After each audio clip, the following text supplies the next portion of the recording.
Hey, everybody. What is up? We got David in the house. Tyree, welcome. Jason, Andrea's here. Zale is here. Sylvia, Squinting Yeti, good to see you. Calisthenics Ireland, good to see you. It is another Wednesday. It is 11 a.m. That means it is time for WDD Live. If you are new here, here's what we do at WDD Live. We do in-depth web design critiques. We look at everything that makes a website successful, or in many cases, unsuccessful. And we learn from those things. We learn how to make better websites. And then you take what you learn here in WDD Live and you bake it in to your next website. These things should be top of mind, right? So as you're building your next project, or maybe even you're working on a project now, and so you watch the stream, you go back to continue working on the project, you make some tweaks and adjustments based on what you learned in the latest WDD Live. We also do a bunch of Q&A. We do an AMA segment, which is just Ask Me Anything. And when you ask questions, you get to get help on a variety of things. I mean, you can ask questions on SEO, PPC, copywriting, marketing in general, anything that your client has asked you that you're not sure about, you can throw those in here. You could talk about business, pricing, statements of work, process, hiring. I mean, it's up to you. It is AMA, Q&A, Ask Me Anything, whatever you guys want to talk about. Today's agenda, we have 2 website critiques that we are going to do. Then I'm going to give you a sneak peek of a frame that I'm working on. What is this thing on my mic that's like bugging? It's like a hair or something. Gosh, it's like in my vision. We are going to be sneak peeking a frame that I've been working on. It's we've covered frames, has covered so many. It's like tons and tons and tons of all the basics. Like all the basics have been covered. We've released some intermediate frames as well, for sure, and a few advanced frames. And we're going to be doing, moving more into the intermediate and advanced frame territory now, because so much of the basics and foundational stuff has been covered. We get to really start having a lot of fun with frames. And one of the ones that I'm going to show you today is actually a frame. I mean, any website that uses a schedule of any sort, the frame actually came from, I'll tell you more about it when we get there, but it actually came from one of the needs of one of my clients.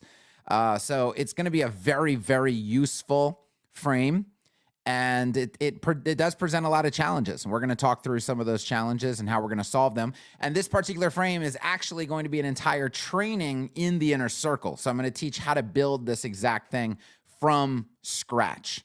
But we'll talk about that when we get there. And then I didn't plan this, but there's breaking news. Guys, there's breaking news. Bricks 1.9.1 was just released, and it's a bit of a juicy little update. And so we're gonna take a little pit stop, a little side quest. We're gonna, if you will, a little side quest into Bricks 1.9.1 and take a look at a couple of things that interest me, caught my eye. One of the things is a feature request that I put in like a week ago, and it's already here, which is absolutely fantastic. And it's a really, really super useful feature request. So we'll take a look at that. And then after the little side quest and the frame sneak peek, we will open up to Q&A and AMA. That's a lot to cover. I also don't want to be here for like 2.5 hours. I have tons of work. I got a video on Monday published. I got a video on Tuesday published. I had to record the summit video. I've got inner circle videos that I've got to record. And guys, as if I'm not busy enough, I got suckered somehow into being the head coach of my daughter's softball team. And, but I got to tell you here, the problem with this is, if you say, Kevin, do you want to coach this Pee-wee softball team? It's Pee-wee. It's Pee-wee, they're 8, 9 years old, whatever. Actually, I put my 5-year-old on it too. I was like, hey, you gotta be able to hit. She wanted to be on the same team as her sister, right? I was like, you gotta be able to hit, and then you gotta be able to not play with the dirt, okay? If you can not play with the dirt and you can hit, you can be on the team. And oh, she's crushing it. She's like, she's a little slugger, okay? Now, not playing with the dirt, that's another question. We're still working on that part, but she's a slugger, right? All these other girls at her age in T-ball, now she's hitting real pitches, okay? But here, and this is you can already see me talking about it. This is the problem when you're like, Kevin, do you want to be the head coach of the softball team? I can't just be like, yeah, and then kind of like show up here and there and no. I'm too competitive for that. So, I mean, we got practices. We got there's like 3 games a week. Okay. There's practices in between. I mean, we're running this thing like, we're going to dominate. I mean, that's the bottom line. You know, we're going to go in and dominate. So if you assign me to a role like that, we're going to go dominate. Okay. So here's the thing. We need to get right into this. These reviews might be, you know, if there's nothing super, super valuable or interesting that we're coming across, we might not go, you know, as long on each website because I do want to get to the sneak peek and I do want to get to the Bricks 1.9.1 and I do want to get to Q&A, AMA. We got to try to fit everything in. It's a tall task, but we're going to get it done. All right, let's see if anybody's in the chat here. I want to see the softball team website. No, it will not have a website. It will not have a website. That doesn't give us any value, right? That doesn't help us win games. All right. Yes. Yeah, they didn't have anybody else. And I was an assistant coach last year, and they had more kids this year, and they had to split into 2 separate teams. They didn't have a coach for the other team. So I decided to step up. I mean, if there's an opportunity to compete, we're going to compete. You know what I'm saying? Okay. Just checking chat real quick. Chat. Okay, let's get into it. We are going to start with Just Bath. Let me get some screen share going here. All right, this is what we're working with out of the gate. Just Bath tub and shower systems. We're going to do our no scroll test first. I will say there's a lot going on here above the fold. There is a lot, quite a bit going on above the fold here. So obviously this is a bath and tub remodeling. And we can see this here, bathroom remodeling in PA, MD, VA, DC, okay? Experience top-tier bathroom remodeling with Just Bath USA, serving Pittsburgh and surrounding areas. We transform your vision into a luxurious reality. All of our products are custom fit and backed by lifetime warranties. So what do we all see, I think, right off the bat is we've got a transparency issue right here. This is a no-no. We don't want to be using a transparent background here when we've got this trying to overlap on top of this slider right here. It's too much happening in this area right here. Too much. This area right here, we've got a bit too much going on. Makes the text hard to read. The image is now sliding behind my text. So just make this solid, right? Let's go in here and see what's going on. Now, I will say, and by the way, if you submit your website to WDD Live, right, it lets you know what to expect. And you guys know this is called web design for dummies, right? This is like we look at the DOM. This is the DOM right here. If you're new here, we look at the underlying code quality. We look at things like accessibility. This person put in the name field, you know, in parentheses, avoid the DOM or something to that effect. They're like, please no DOM. That's what they said. And if you tell me that, guys, I'm going straight to the DOM. Okay, I'm going straight to the DOM. I got to see what's happening here now. Now you made me super curious, right? All right, so here we are. We're already in the DOM. It's really just to fix this thing right here. Okay, so there you go. So the background color right there, let's just go white, okay? That's an easy fix, right? So this is what should be happening here. Avoid the transparency in that situation. All right, so we've got call today. Does this open an actual... Okay, that's interesting. That doesn't actually do what it says. All right, that opens a off canvas over here. Call today. Does this button call? Okay, that button actually calls. But I would avoid, this should say like get a free quote. Buttons need to, if the button text says something, it needs to do that thing. So that's going to be a little bit confusing for people. All right. What else do we need to look at on our no scroll test? How about our navigation? Let's see what's going on with our navigation. Okay, we're going like, I would call this like maybe a pseudo mega menu kind of situation. It's not like a traditional mega menu, but it's not a traditional drop down either. Okay, we're going to check out the accessibility of this in just a second. And I didn't even look when I was in the DOM. Is this Oxygen? Yes, this is built on Oxygen, for those of you who are curious. And is it using automatic CSS? I don't know. Let's see. Let's go in here. It looks like it is. Okay. But it's got some other classes going on here, like Box Shadow TL. That's not a CSS class. I mean, I guess we could view source here. Yeah. Automatic Oxygen CSS. Okay. All right. Just getting a feel of what's going on here in the environment. Okay, let's check first accessibility on this navigation. Okay. Activate. I can go in. Okay. It goes to the next one. Okay. All right. Decent. Okay. Oh. Where are we going next? Hold on. We've lost. Where are we now? Oh, we're on a telephone link, but where is the telephone link? I do not see it. I don't have any indication of what I'm currently selected on. Now I'm on services wrap. Why am I on services wrap? All right, I'm going to keep tabbing. Now I'm on a link and I don't know. Oh, there they are down here. Down here. Okay. We got a little bit of work to do on our focus styles because of the way you've styled these boxes down here. It's interfering a bit with the focus styling. We've got a tab situation that's not accessible. We've got a slider image situation that is not accessible. Doesn't appear to be.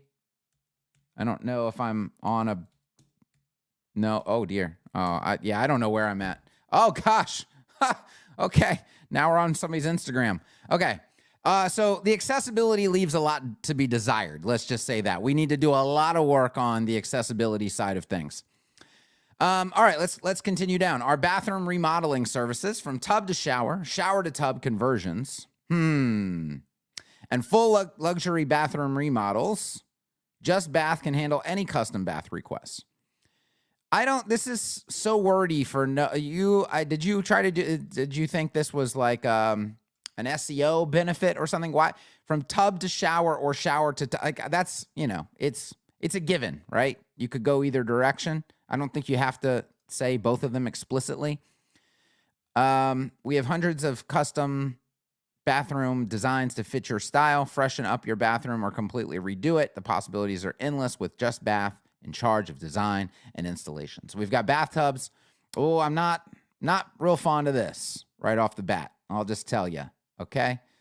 Here's the thing. If I hover over it, it's like, what am I selecting again? I guess I kind of see a photo of it, but here you go. Here's a shower. Here's a shower, right? I don't like the fact that the text goes away. That what I'm selecting, I have to, if I forget, here I am looking at this, great image back here or whatever. And I'm like, wait, what again am I clicking on? What am I selecting? Well, all the text is gone. All the indication of what I'm actually choosing is now not there. So while this effect might be cute to some people, in terms of UX, user experience, it causes a potential problem, right? I'm a big fan of retaining the information that the user is about to click on. So I would say to make an adjustment there. You can get rid of those text things, but leave the heading. The heading should stay inside of this card so I can see exactly what I'm choosing when I choose it. And then I will say about the general style, if we're going to comment on the general UI design of this website, to me, if I had to guess, I don't know anything about the backstory of this website. I didn't even look to see who submitted it. I'm just pulling up the websites, okay? So honest opinion is this is very 2009-y, and it seems to be, if I had to guess, it was like a developer also did the design, not a true designer who is on the up and up when it comes to modern design trends and things like that. It feels old. It feels outdated. It feels a bit cluttered. It feels like these, this box shadow thing or doubled layered, whatever's going on here. That almost feels like a bit more early 2000s, right? maybe 90s. I can't even remember. I'm not good with dates. What it doesn't look like is 2023. I'll tell you that right now, okay? So the colors, it's like, all right, I don't know. We see like the background image here. This is not to me a background image that a great designer would ever choose, you know? This kind of gradient on the buttons, it feels all very old style. Now, here's where I'll turn to the chat. I'll turn to chat and say, do you guys agree? I mean, what's your take on the UI here? Does this feel outdated to you, or does this feel modern to you? And we'll just see what everybody says. Yeah, so Ruben says very 2000s style. Let's go on down. I'm not a huge fan of I'm just not a huge fan of gold in general. There's very few sites that use gold as a color that I'm like, damn, they did that really well. You know, it's one of those colors that's very easy to mess up. And it just not look good. Like this, to me, this gold looks a little bit, I don't know if it's too yellowy or too muddy. I don't really know how to describe it, but it's just not great. It's just not, you know, gold sometimes can obviously scream like luxury, right? Maybe that's what they were going for. But to me, it's this particular version of gold just doesn't really give me that vibe. It gives me like an almost there vibe. I don't know. Okay, it feels outdated, but the bathroom pictures also don't feel very modern. I know this right here this is one of those, they do a lot of I don't know if they're using inlays or whatever, but I can tell that pattern, that's like the latest trend, at least over here in the United States. They're doing this all the time with bathrooms now. It's hard to tell, honestly, because these pictures feel a bit low res. They're far away. Like tub and shower. Okay, I'm looking at a tub and shower, but it feels like it's 50 feet away from me, and I'm looking at a tiny version of it. So these images, again, it's like, hey, we can do this cute effect where we have an overlay and an image comes in, but then if we look at it, it's like, but does that provide any value to the user? They can't really gain any information from this photo. We lost the actual name of the thing that we're clicking on. I mean, the cons list is just adding up, and the pros list is, there's no benefit to what's happening here. So this would have been an idea that I would have nixed had it been presented to me. And like just water. I mean, this is like, I don't need to see this. This is boring. This is yeah, I don't know. Okay, let's go to this. This definitely feels outdated. I mean, what's going on here? Our process. I mean, is this supposed to be somebody calling to schedule an appointment? We need a different photo here. We need a different photo here for sure. Oh, I see. There's a photo to go with each step. Okay, let's see. Book an appointment with us. All right. I would still change that photo. Plan with our design consultants. Okay, this is a stock photo. This is fake. Feels fake. I mean, I don't know. We need a different photo. This feels real, but it's all pixelated and everything. Measure and build your dream bath. Okay. This is not step 3. Like measure and I'm not doing it. Right. So, I would reword this here. Install your new bathroom outfit. Am I doing the work? I'm confused now. Like, are y'all doing this or am I doing this? And that needs to be a different photo for sure. And so we need to rework our text here. We need to rework our photos here. I'll tell you this right now. This is the current trend. This is the current trend at least in the US. This is what they're doing to every freaking shower that they can get their hands on over here. Okay.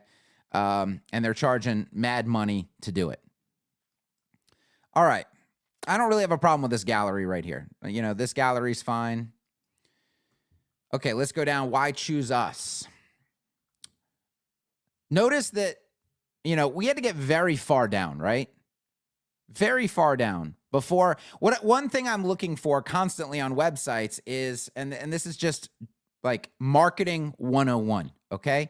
What is your unique selling proposition? What is your USP? Why are you different? Why are you unique? Why should I pay attention to you?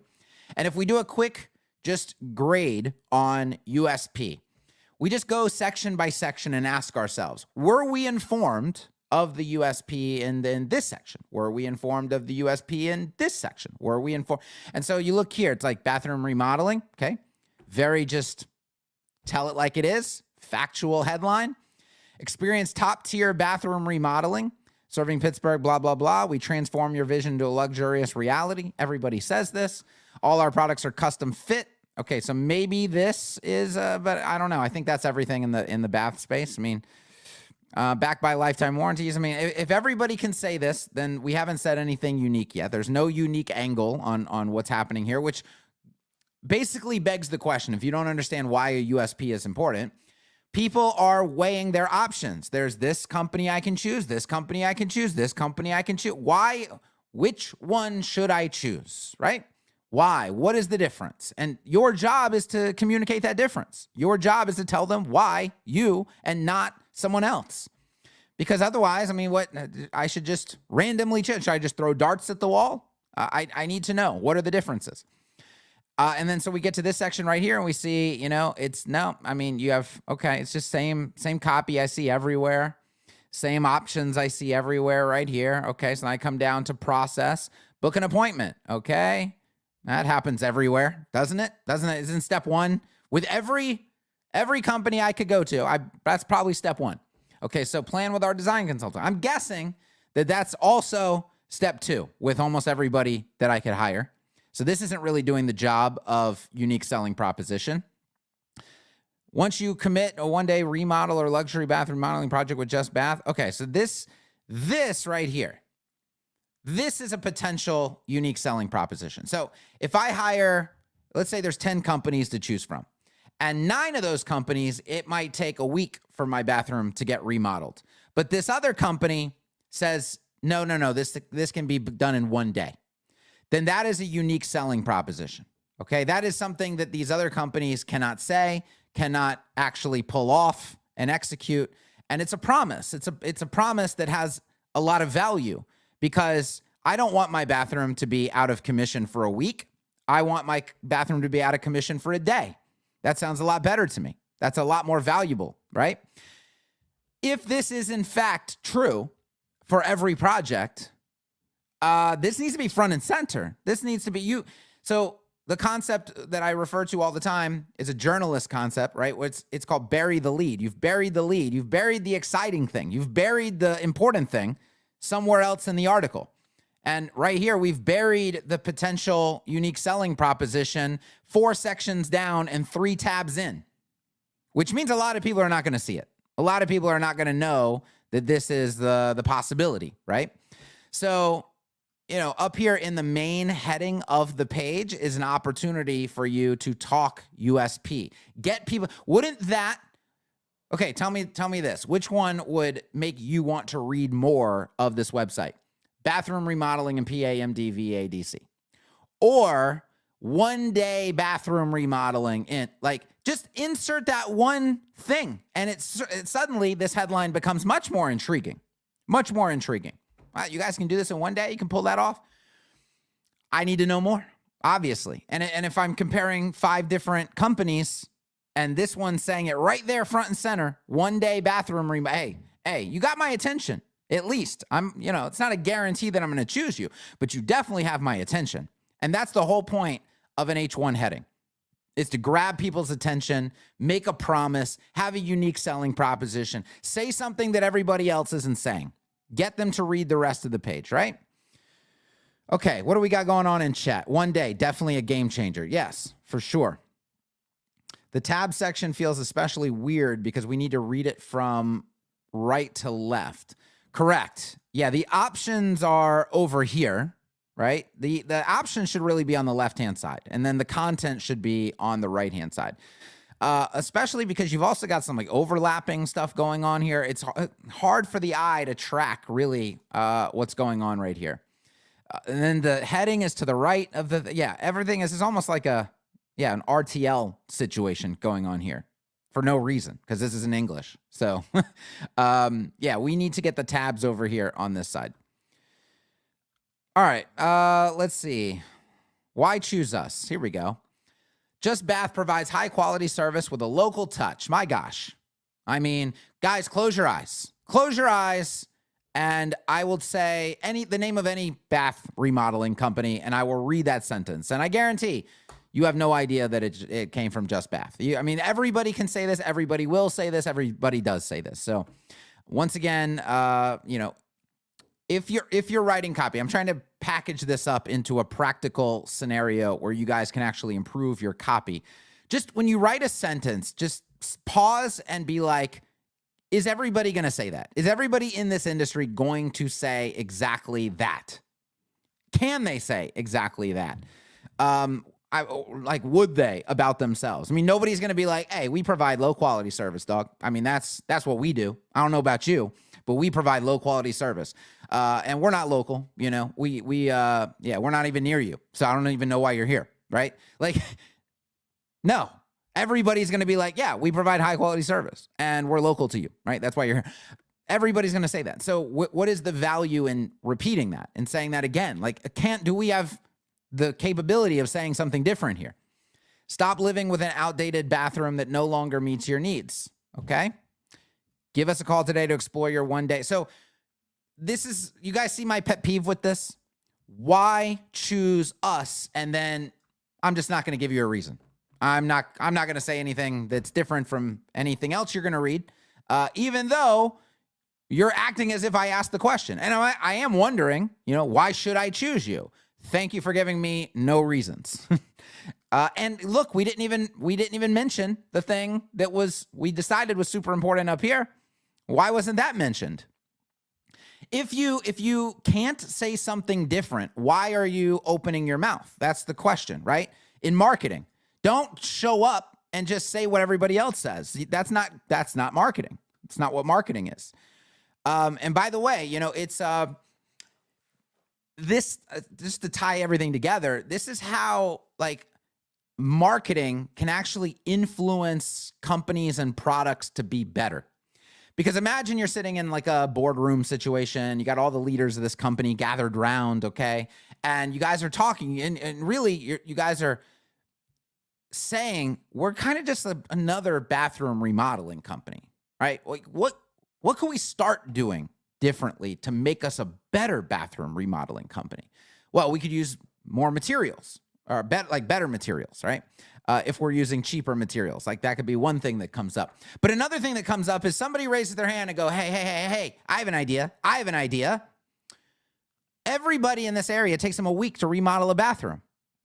What if we can develop a process where we can come in, and because we do planning so well, we do measuring so well, we've got a crew that's dialed in, we've got this process to where we can come in and remodel the bathrooms in one day. And why don't we make that our promise to people? And if that's the situation that's happening, it's like, this is a service upgrade that came from a marketing discussion, right? You're sitting around a table going, look, guys, we have to be able to say something that nobody else is saying. What is that thing going to be? And this idea of the one-day bathroom remodel comes up, and suddenly that transforms this company's process. It transforms this company's promise, their mission, their offer, everything, right? And now suddenly when we make a website for them, we know exactly what we want to say. That's why you're supposed to have these brainstorming sessions. If you feel like, if this is your project, right? A lot of web designers don't consider themselves, and this is a huge problem, they don't consider themselves to be consultants in these areas. I mean, if I am building a website for somebody, I am not just going to build another bath remodeling website and type in text that I'm going to see on every other website. You know what I'm going to do? If the copy was provided to me, which it shouldn't be, right? We've already covered this, right? You should be leading the copy for your clients, and this is why you should be leading the copy for your clients, because this is what they will give you back. But let's say it is a situation, for some reason we weren't able to do the copy, or they hired somebody else to do the copy who sucks and sends this generic copy back, whatever. I'm building the website. I get on the phone with a client and I'm like, hey, I just got to be honest with you. This copy is not going to convert anybody. And I'll just foreshadow what's about to happen. I'm going to build this website, and we're going to launch the website, and then we're going to run ads, or we're going to do whatever we're going to do to get traffic to this website. And your conversion rate is going to be a lot lower than it should be. A lot lower than it should be, because this copy is extremely generic, and that's the most important thing on the page. And I don't want to get blamed for the website not converting well. I'm bringing this to your attention, basically, that I do not approve of this copy. This copy needs to be fundamentally reworked. And then if needed, I will go in and give them the examples just like we're talking about here. And then they'll get it and they'll be like, oh, it clicks now. Okay, let's redo some of this copy, whatever. You cannot just do what they give you and just say, oh, box checked, I designed a website. You've got to be an advocate for your client's success. If you're recognizing that the photos that they're giving you are trash, you have to bring that up. You could say, hey, this really does not reflect well on your company to have low quality photos. Now, I'm not saying that about this, but I'm saying in cases where they give you bad photography, you've got to point that out. When they give you bad copy, you've got to point that out. When their designer, if a designer is at the helm here, gives you a design that looks like it's from 2007, you need to point that out. You need to bring that up. You need to be an advocate for your client's success before you get deeper and deeper and deeper into the project. Okay? Because bad copy is not your fault until you put it on the website and hit publish. Then you're part of the at-fault team, okay? You allowed that to go forward without saying anything. That kind of is your fault now. What a lot of people do is they build the website, the conversions suck, and then after the fact, there's this conversation about, well, why did the conversions suck? And the web designer goes, well, I don't think the copy's very good. Well, you're the one that put it on the page, dog, and you didn't say anything when you were putting it on the page. That's kind of a problem. Like, you're now in the at-fault team, okay? So anything that you see as like a potential issue, you better bring that up during the web design process. Don't be like, oh, well, that's not my area, so I'm just going to do my thing. And then if everything implodes later, I'll just be like, oh, well, that wasn't me, right? That wasn't my responsibility. You did it. You put it on the site, okay? It went through you, and you didn't speak up. That's a big problem. I have a big problem with that. And so be more of an advocate for your clients in this regard. All right. Riaz says, hey, Kevin, sorry I'm late. No worries. Just glad you're here. Glad you're here. All right. Derek says, wake me up when his rant is over. I mean, if you're not getting value, Derek, you don't have to be here. If you don't feel like this is a valuable rant, that's fine. It's fine. I don't understand. I don't understand this comment. Okay. We have to go to the next website. We don't have to go to other pages here. Once again, there's enough to work on right here that we don't even have to go to the other pages of the website. Sometimes we don't have stuff to talk about on the homepage. Hey, we can go to other pages and see how good those pages are, right? But there's enough here. You've already got enough to work on to improve. We don't have to go any deeper into the website. All right, so let's go on to number 2. Let's take a visit in the chat first. I see some people posting some questions. Hold your questions until the Q&A segment, because I'm going to have to scroll way too far back to find them. All right. Let's see. Your koozie fell down in the background. I don't know what that means. I don't know what that means. Okay. The content of the off canvas should be aligned to the top, not centered.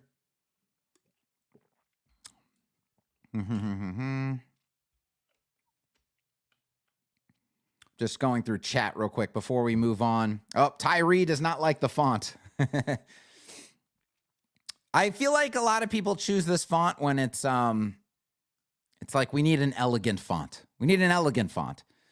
Rob says photos are sliding too fast. I do agree with you, Rob. It feels, it's like, oh, it's like rushing me. My gosh. I naturally want to slow that thing down. Okay, what else we got? I'm looking for any other good comments on this particular website so that everybody, because, this isn't just my opinion. It's everybody wants to be involved. So if there's any good comments on the website, I'll put them up. Okay, there's a lot of softball comments. Okay, let's see. I like this one from Calisthenics Ireland. For anyone thinks Kevin got dragged into this, he's talking about head coaching the softball team. Please, this guy's so competitive, he signed up himself. No, I didn't. I did not volunteer. but it wasn't that hard to convince me. Okay, it wasn't that hard to convince me. So you're kind of right. Okay, whole feel is quite dated for me. Sorry. Yes. Choosing fonts can be a headache for sure, especially if you're not a designer, right? I want my designer to handle that. The logo is interesting. I like the logo. I didn't really have any problems with the logo. The typography portion doesn't do a lot for me, but I like this symbol. Okay. Videos can help this website. I do believe that is correct. The financing piece seems like an interesting difference for this business too. Nah, almost all of them offer financing. And yeah, almost all of them, as far as I know. I've seen it constantly. Same thing in like roofing. Definitely financing is a common thing. Okay, I think we can move on. Testimony is not broken. Somebody said to check mobile real quick. Let's go here. Okay, let's get this out of the way.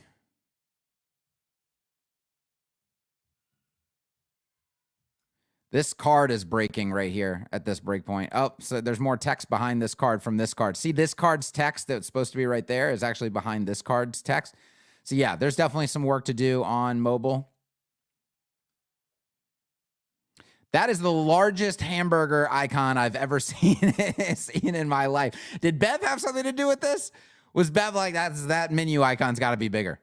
That is the largest hamburger icon I think I've ever seen. It is absolutely dominating the header. I'll tell you right now, if grandma ain't missing that for sure.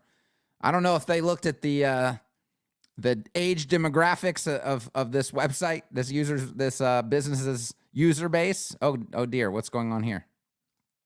Got a definite problem here. Definite problem. Okay, yeah, I mean, people tell me all the time. They're like, don't forget to check the mobile. I mean, what are we gonna uncover, right? That we didn't uncover. You're either gonna uncover some issues like we are here. I don't like that these remain the same size and then these suddenly get wider. That's no rhyme or reason to that, it seems. But it's just like, I mean, it's mobile. They either optimized it well or they didn't optimize it well. There's far more important things to look at. I mean, if your copy's bad, like I said last time, if your copy sucks, the copy's not going to suddenly get better on the mobile version, and that has most to do with conversions than anything. The UI design is not going to suddenly go from 2007 to 2023 when we look at the mobile version, right? Like, the mobile doesn't give you a lot of extra value over what we're already talking about and discussing. That's not a hamburger menu. That's a Whopper. I don't have a, maybe I do. No. I don't have anything for you. I don't have anything. I don't have the little drum clash thing. Okay, we got to move on, my friends. Drug and alcohol rehab at Austin Pines Ranch is website number 2. All right, no scroll test. Now we see a design that feels much more 2023. See how it's almost like we just got in our time machine and went from 2007 to 2023.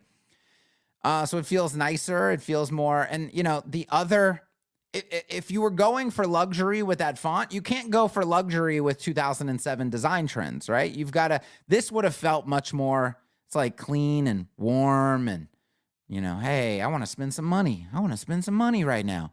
The other thing was, it's too, did not feel good. Did not feel as good, for sure. All right. Manny. Yeah, Manny's in the chat. This is Manny's website. Manny is in the chat. So our no scroll test, let's see what we've got.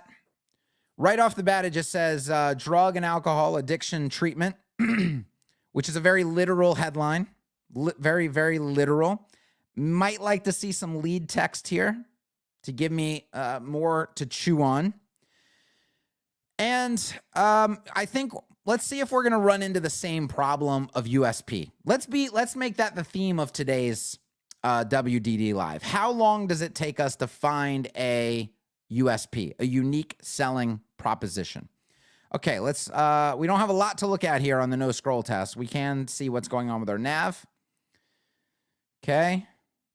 I feel like the text size discrepancy between the main nav and the sub nav is a little much. Does anybody feel like these are too small? They need to be larger, a little bit closer to what we have going on up here. Or do you like what's going on right here? You guys put your opinion in and let me know. I feel like the arrows are a little large. I don't know. I mean, I know they're roughly the size of the text here, but maybe they're too dark. Maybe that my eyes are drawn to the drop downs more than the actual text. Maybe that's what I'm feeling. Maybe if we added a little, just a slight open, let's see what we can do here. Let's get out of mobile mode. Okay, where are we? First of all, we've got a Bricks website, we've got ACSS, and we've got frames. Okay, so this is a frames website. Okay, we got a little drop-down action here, color, primary. All right, let's keep it in the primary family, and let's do trans 70. Oh, that's going to be for the entire, I don't know if that's just going to be the toggle. I think that's doing everything. Yeah, that's doing everything, not just the toggle. Okay. So we can't do that. Can't make that change there. Let's just do a quick refresh. All right. I don't want to, yeah, this is the, yeah, that's the SVG path. It's going to be tough to figure out where this was filled from. All right, we won't mess with it too much right now. We got to fill none on here, so we're gonna have to just investigate where the color's coming from. I don't know. I'll let you guys say. Like, do you like the nav, or do you feel like these arrows should be smaller, or the color toned down, or some sort of difference? Right? I don't know. Just feels a little in my face, I guess. We've got a verify insurance button. I'm not 100% sold that that's the best call to action, but we'll see. Manny's here. I mean, we can ask him. Manny, did the client want this to say verify insurance? Did you want this to say verify insurance? Was there any other potential CTA button text as an option that was discussed? Let me know in the chat. I kind of like I like how the logo is very simple, very clean. Okay, we're good so far. Embark on your recovery journey with us. And then we have a very large photo. I think the photo it doesn't feel overly stocky. I think it's a good choice as far as a photo goes. What I would expect to see in a section like this is a video. So if and I know it's like, all right, my client doesn't have a video, so this is what we put here. But I would be recommending to the client, hey, let's put a really solid teaser style video here, or even a talking head video from the director of this campus, business, whatever you want to call it. I don't know if they have multiple locations yet, but that would be a thing to maybe consider. Because embark on your journey with us. It's great. The image gives us a little feeling, right? But there's an entire section here that doesn't really give us any additional information about anything. It doesn't really give us any value. The entire section just gives us a little bit of a warm and fuzzy, but beyond that, it doesn't really do anything else for the visitor. Video for this business is hard. We need to use actors. I can see that. The nav is louder than the logo and the nav CTA. So let me put this up here. The CTA should be bold or the same as nav weight. Tone the nav color down a bit to emphasize CTA and hero. Okay, so there's some good suggestions to try. It went from one hero to another hero unnecessarily. Yeah, I see you're considering this to be almost like another hero right here. I can see that. Okay, discover this. I got a little typo here. Discovery a healthier and sober lifestyle. I am going to refrain from making the obvious joke right now. Okay, I will refrain. That's Kevin. That's not appropriate. Let's continue on. Okay, it's in my head though, and so I have to giggle. Discover a healthier and sober lifestyle on our tranquil and picturesque ranch. These are very like big. These are big words, right? A lot of like good copywriters will tell you like, hey, make this so like a fifth grader can read it, right? We've got, man, picturesque. I mean, that is, we're really getting into the senior level, not old senior, like high school senior level vocabulary here. Austin Pines Ranch provides a calm and secluded setting for your recovery. Located just outside of Austin and Page, Texas, our idyllic 14-acre ranch is the perfect environment to begin your recovery journey in comfort and luxury. Our addiction professionals. Okay. So we've done this before when we're great. Another common way to grade your copy. We've talked a lot about us copy versus you copy.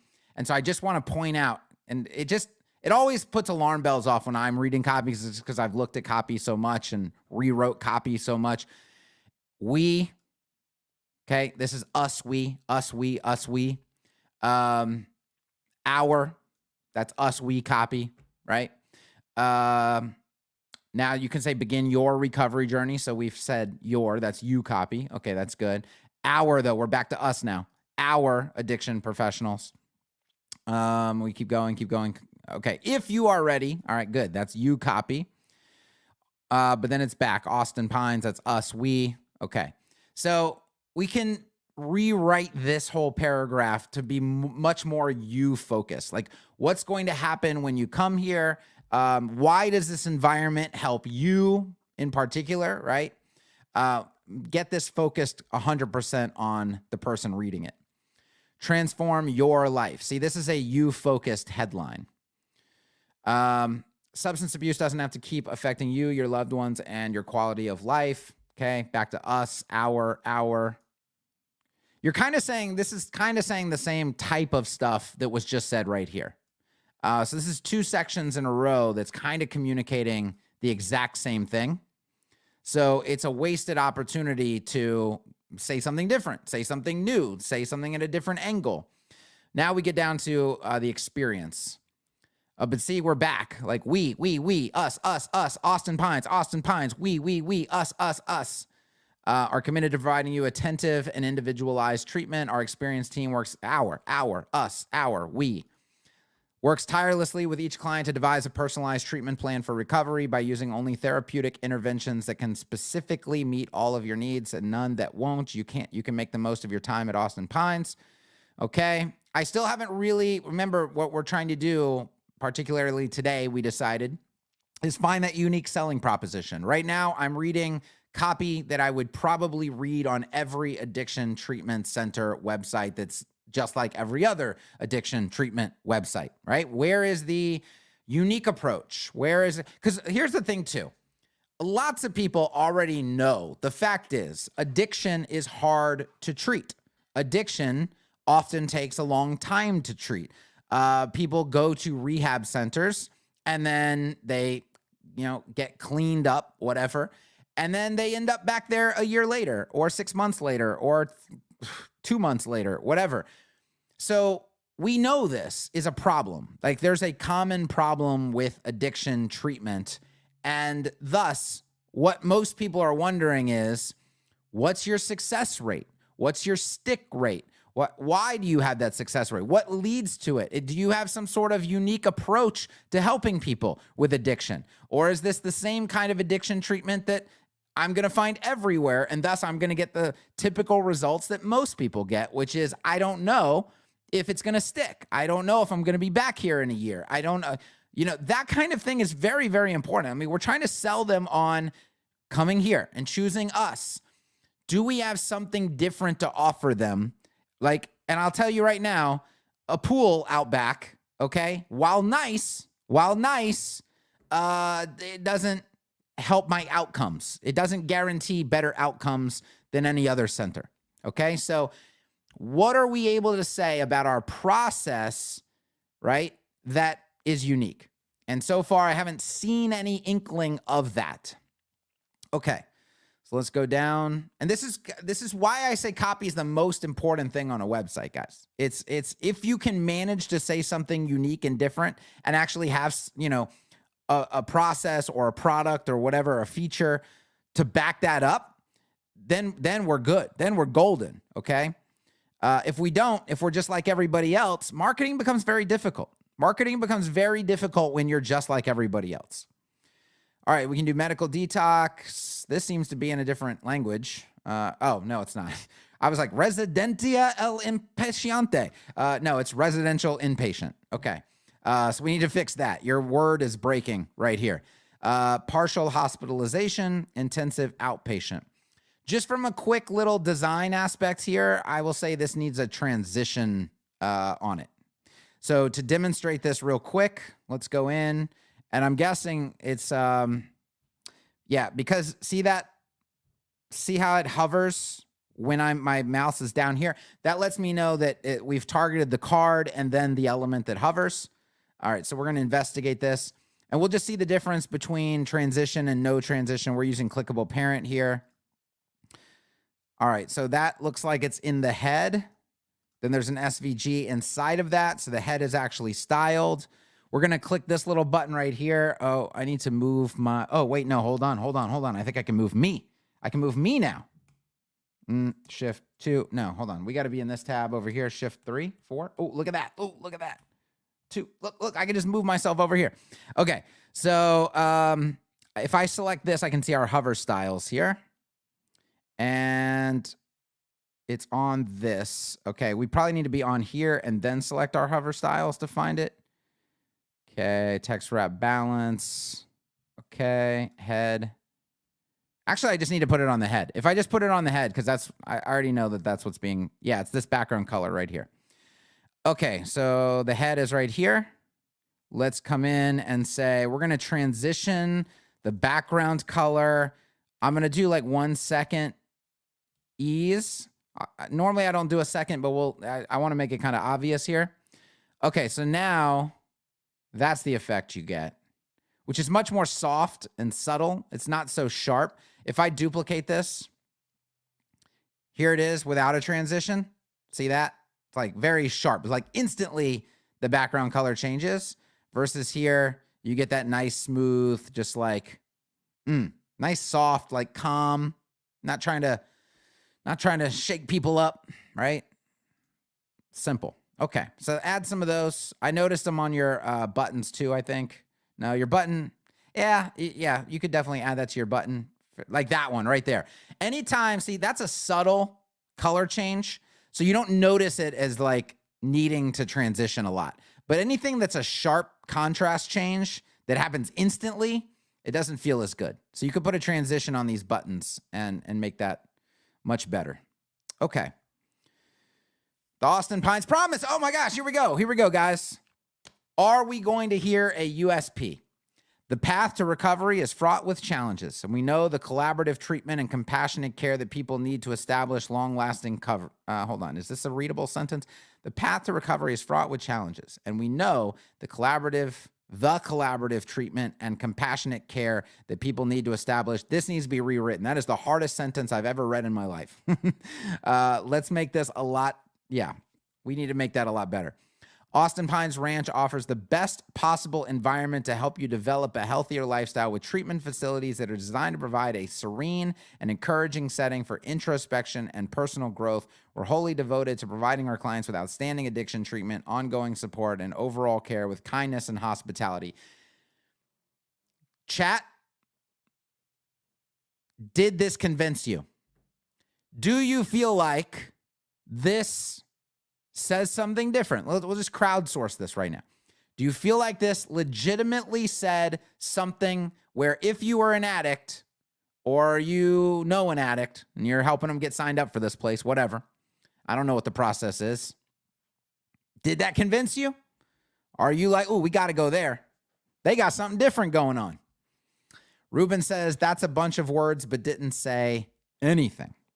That's kind of the vibe that I get. Here's the thing. It's honestly, it's the vibe I get on like 9 out of 10 websites. Yeah, this is what you say. Let's just explain it. This is what you say when you don't have anything unique to say. This is the obvious thing, right? Let's talk about the, serenity of the environment. And I'll give you a very specific example. okay? The Austin Pines Ranch offers the best possible environment to help you develop a healthier lifestyle. This is called begging the question, right? What is the specifics of what makes it the best possible environment? You've got to tell me something of substance. You're just making a claim, but there's no details for me to verify the claim. There's nothing for me to really chew on here. I just kind of have to take your word for it, right? We want to avoid that. Like, good copy doesn't do that. Good copy gives you the goods. When you read good copy, it clicks in your mind. You know exactly why you need to choose this place and not a different place.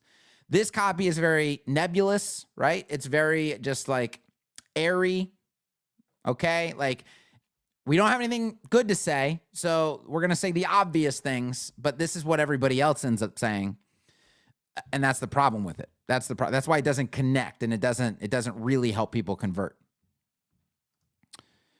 Yeah. So Rob Block says any treatment center could say all of that. Right.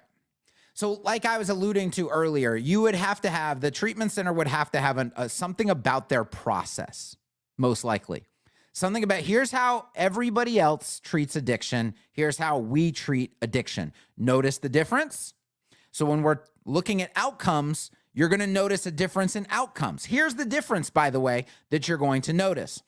87.4% of people that come to Austin Pines have results that stick for 5+ years, where the average is people are back in 8 months, whatever it is, okay?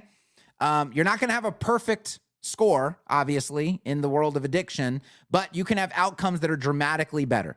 Why do we have outcomes that are dramatically better? Because we have a very different process from everybody else. This helps you have a clear distinction. And now when people are deciding, it's like, well, I just went and read 5 places in my area, and 4 of them seem to all do the same exact thing. And the last one was like, no, we do things a lot differently here. And this is why we do things a lot differently here. So I can understand, why are we doing it this way versus that way? And then I can understand why the outcomes are different. You can't tell me you have the same process as everybody else, but the outcomes are way better. And then I'm like, why? How does that work? How does that math? And you're like, well, we have a pool. You see that right there? We have a pool. They don't have that. They don't have this pool. That's not the thing. Everybody knows that's not the difference. That's not going to change outcomes. So you've got to give them something to actually chew on that they can connect in their brain. Oh, I see how that would change outcomes. That's where I'm going to go. That's what we have to build into this website right here. Okay. Got insurance stuff. Okay. About us, our facility. I mean, we can go to the about page. I feel like a lot of the homepage is an about page. Okay. Proven outcome measures. Begs the question once again. So you've told me you have proven outcome measures. I need to know what they are. I can't just take your word for it. Okay, let's go down. Dedicated staff. Don't they all? Our values. Live by our integrity, focus on our clients, deliver on our commitments, respect individuals, provide compassionate care. Okay, so if I was, somebody submitting copy, and it's like, here's the copy we're going to think about putting on the website. Our mission is to foster and facilitate substance use disorder treatment by using measurable assessments and outcomes, establishing individualized goals, and implementing proven strategies that promote long-term recovery. X. That sounds like it came straight out of a corporate boardroom. Okay, so next. Our vision. Okay, vision is executed by leadership, industry trends, proven outcome measures, team members, needs of the client. Okay, X. Next. Dedicated staff. Everybody has that. Next. X. Our values. Anybody can say this. There's no additional substance here. X. Next. Our operating principles. Leadership is the ultimate deterrent. Clinical quality is paramount. Focusing on shared vision. Doesn't mean anything. Teamwork is a key component. I don't know how that works in addiction recovery. Leveraging competitive advantage. This is straight out of Corporateville. Okay? X. Next. Here we go. Effective substance abuse treatment requires careful assessment of a person's needs and goals for recovery. Offer an extensive array of programs and services to accommodate those needs, taking into account blah, blah, blah, blah, blah. Help of a professional. Okay. Evaluate substance abuse history. I don't know. It's getting closer, but X. So the whole about page. And At this point, it doesn't need to exist. That's why I tell them, hey, we got to be able to say something important, or this page does not need to exist. Because it's just a distraction. It's not helping anybody convert. I mean, it's just corporate copy. Let's go into programs, medical detox. So we get into some specifics here. Here's a medical detox program. Or should we do residential inpatient? Let's do inpatient. Okay, because this severe addiction may require intensive round-the-clock treatment that only a residential inpatient program can offer. In the immersiveness of inpatient treatment, it's widely considered the most. I know a lot of people here are going to be like, "Why are we reading copy? We should be looking at the UI." There's nothing wrong with the UI. The UI is fine, right? The general UX is fine. The layouts are fine. All these things have been those boxes have been checked. I mean, we need to now talk about the thing that's going to sink this ship. Okay, in terms of competing with other treatment programs, we have to talk about the most important things that are going to make or break the success of the website. And I'm telling you right now, it's the copy. Okay, so you're informing people of what it is. That's fine. Okay, all right, okay. This is like a good overview. At some point, I need specifics. I think that's really what's missing here is specifics. And specific copy is typically good copy. Nebulous, like begging the question, going around in circles, corporate copy, none of that helps. None of that does anything for anybody. Medical treatment, withdrawal management. I feel like this text could be smaller, less line height here. I feel like these cards are way too big. But now we're getting into specifics, medical treatment, okay? But it's not presented as like, it's presented more as like, we're going to do all these things. Whereas what I really would probably want to see here is what happens first, what happens next, what then happens, and then is there follow-up? Like, I want maybe a process kind of approach here. How am I going to be led through this process of recovery versus like, here's all the things we're going to do with you. I need to know what the process actually looks like. And you could structure that in, because if I show you my process, actually go watch Process is Everything in my web design masterclass, right? If I can show you a process that looks fundamentally different from everybody else's process, it's by its nature intriguing, okay? So then if it says a lot of critically important things and gives a lot of details, people instantly see what the unique selling proposition of this company is. So once again, Process is Everything, right? Now we're answering some common questions. Okay. How are we doing on time? I think we need to move on from web design. Here's what I would say. It's a great website. It's a clean website. The UI is good. The UX is good. People can debate about the photos all day, like this one. I mean, first thing that comes to my mind is this poor toddler. To be an alcoholic. I mean, at such a young age. I don't know. My brain like immediately was like, that's a toddler's hand, not an adult's hand. I didn't even see this hand right here. Maybe it's because the blue shirt, right, caught my attention first. I would get a different photo for here. But like this photo, fantastic. All right, we got a great photo right here. So everything else is fine. Like we could go in and look at the DOM, right? But it's frames, it's automatic CSS, it's bricks. Like the DOM is going to be clean. The things are going to be accessible kind of out of the box. It's like we don't have to look at all of that stuff. And guys, I do this on audits all the time. My brain goes right to what is the number one, number two, number three things that are going to sink this website or make it successful. And immediately my brain was like, we don't have to worry that much about the UI. We don't have to worry about the UX that much. Okay. A lot of that is taken care of already. So next, what's next on the list? What's next on the list? And then the copy is what stood out. And that's very common, by the way. Very, very, very, very, very common. Because great copy is not common. Great copy is uncommon. Okay. Do you think the website needs a contact form on the homepage? And is this good practice for other websites? Or should I listen to Tyree and just have calls to action? I'm not a huge fan of, here's the thing. I guess this is how I decide. If the service or product is more of a like buy it now commodity kind of product, there's not a lot of decision making that has to happen, price point is going to be an important thing, then show them forms front and center. Like, hey, here's a form, fill it out, go for it. Okay, like a plumber, for example.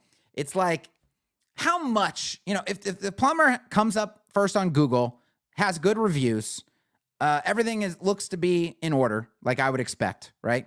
They look like they can get the job done. I'm not going from plumber to plumber to plumber, like scrutinizing plumbers, okay? Then just show them a form. Because it's going to be like, okay, that's the simplest. Let me just fill this out real quick. Let me put in my inquiry. I got other shit to do with my life, right? But drug and alcohol addiction treatment, anything that takes a long process, anything that's at a higher price point, anything that needs to be sold more, that needs more in-depth copy, that needs explanation. Now we're not sticking forms in people's faces. We're sticking important things in people's faces. Like, hey, I know before you fill out a form, you're going to need to know a lot more about what's going on here. So let me take the time to lead you through a narrative, to give you really solid copy that makes you want to click these buttons. Because I know if I can make you want to click the button, you're going to click the button. I don't have to stick a form in your face. That's kind of how I decide, right? So if it's more on the easier to convert side of things, the obvious, like they just want to get it done. They just want to sign up. They just want to get the thing. Then put a form in their face. If it's going to be a longer approach to conversion, then let's not put forms everywhere. Let's just put buttons so when they're ready, they can click the button and they can do the thing. Okay. All right. I'm looking chat now.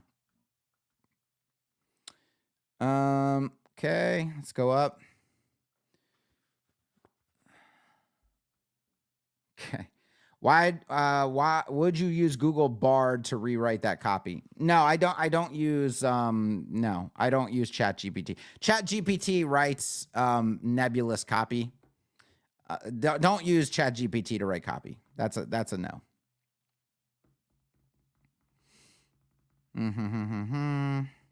Somebody's saying the font is hard to read. I don't know if they were talking about the other website or this website. The color contrast hurts.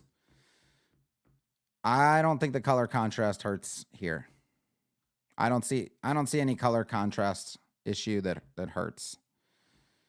What else? I'm looking for other. Oh, here we go. Body font needs to be bigger. So this right here.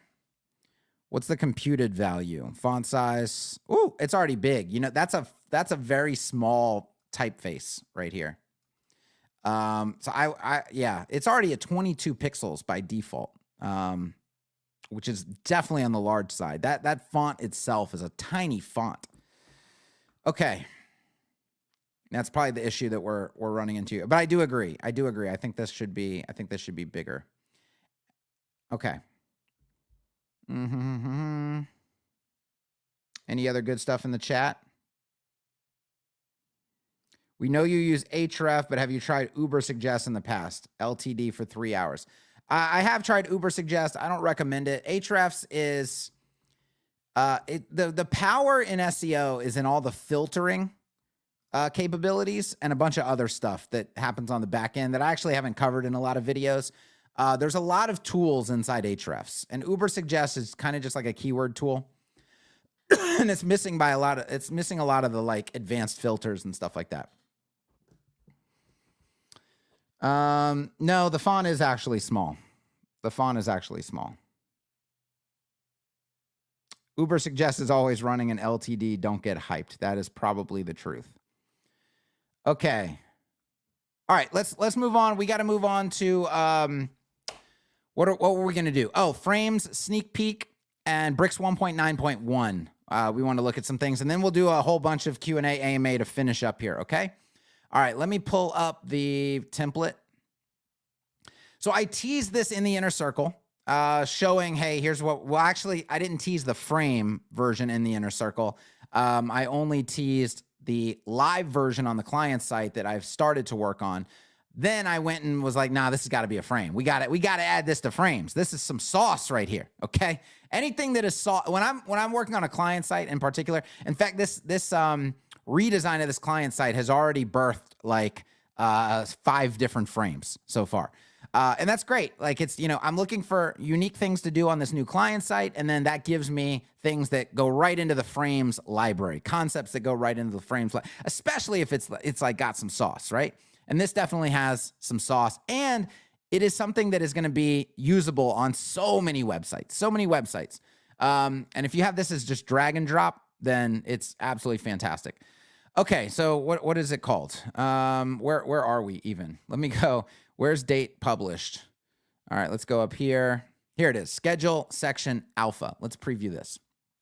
Okay, so what we were tasked with is we have to show a class schedule. Now you could use, it doesn't have to be classes. You could use this for a lot of different things, but we want to show a class schedule, and we need this to be driven by a query loop, a single query loop. So I'll tell you right now, when I initially built this, I built it with a query loop for every day of the week, because that seemed to be the obvious, like, easy thing, right? I'll query the Monday items over here.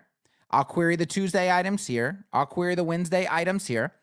Because on the back end, we need people to be able to go in and add new items to the schedule with custom fields. We don't want to be in Bricks Builder, like duplicating these cards and trying to move them around and things like that.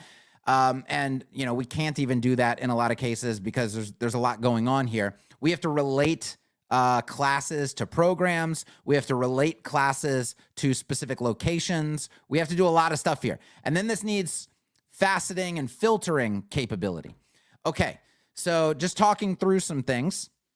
Let me go to here's I'll show you the version that I teased in here, because then I also wrote what we have to think about when we're trying to create this. And by the way, you see that it has a horizontal scroll, okay? So that we can just see every day of the week, and we don't have to worry about things getting all squished and all that when there's not enough space. But on mobile, I was working on this earlier, there's actually going to be 2 options for mobile. You can keep it like this on mobile, okay? So you can do this on mobile, or you can stack it on mobile. And I think this version stacks. So you see right there. So this is what would happen on, like, I don't know if that's probably like an iPad, like a vertical iPad kind of situation. So they can still scroll left to right, okay? And then they can still go up and down, no problem. But the minute we start to get closer to being like, I don't know, even that might be a tablet, right? You get to decide.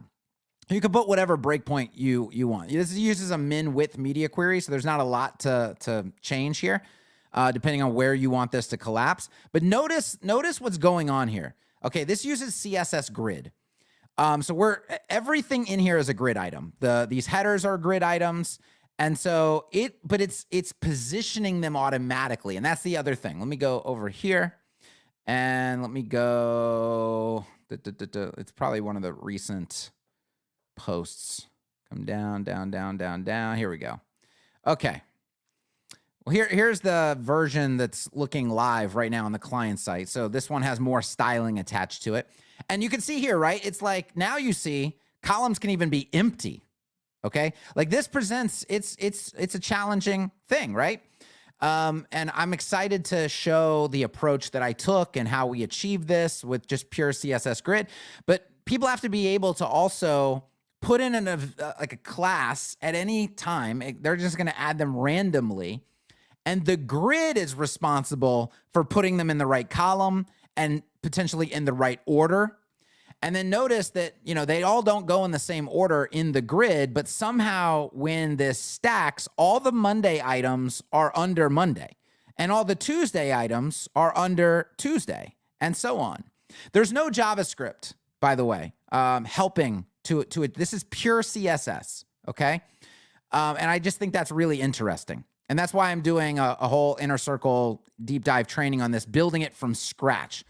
From the ground up. We're going to do the CPT. We're going to do the custom fields. We're going to do the grid. We're going to show the horizontal scroll. We're going to show how to make it stack. We're going to do everything in this training. Okay. So that's going to be pretty exciting. Let me go down to chat here. My face is chasing me. What does that even mean? I got to get hide current comment. There we go. The one thing I don't like about StreamYard is that the comments don't. I love that about Ecamm Live is the comments went away after like a minute or whatever. Let me go back to, do you guys want me on the right again? I don't know. I don't know what face chasing me means. Yes, I did remove the comment. So think about this. You can, if your client is like, what we need is a schedule for the 7 days of the week where we show different things on different days or whatever. And you can see here, like we're also going to be relating instructors. So we have instructors in the database. We have classes are going to be added to the calendar, but those classes relate to specific programs. So for example, I can just give you an example here. See, Jiu-Jitsu is in the database as a program, but intermediate Jiu-Jitsu, you can't just query the programs in here because there's beginner Jiu-Jitsu, intermediate Jiu-Jitsu, advanced. These things don't have pages. So the actual event or the class that you're adding to the calendar is not a CPT in itself. Well, it is. It's called an item, but it's not a specific item like Jiu-Jitsu, right? So we have to be able to relate it to a class. So if somebody says intermediate Jiu-Jitsu and they click on it, it's going to take them to the Jiu-Jitsu program page. If it's beginner Jiu-Jitsu and they click on it, it's still going to take them to the Jiu-Jitsu program page. So we're not forced to have a page for every kind of class, right? We only want pages for programs. We want the freedom to have a custom class that we can then attach to a specific program. So that's kind of the thinking there. And then, of course, we want the times. There you see the location. I'm actually going to go the step of color coordinating the class, the program type. So, for example, if it's a Jiu-Jitsu class, it's going to be orange. If it's a fitness performance class, this accent color over here will be purple or something like that. And so your eye can immediately look for oranges or purples or whatever.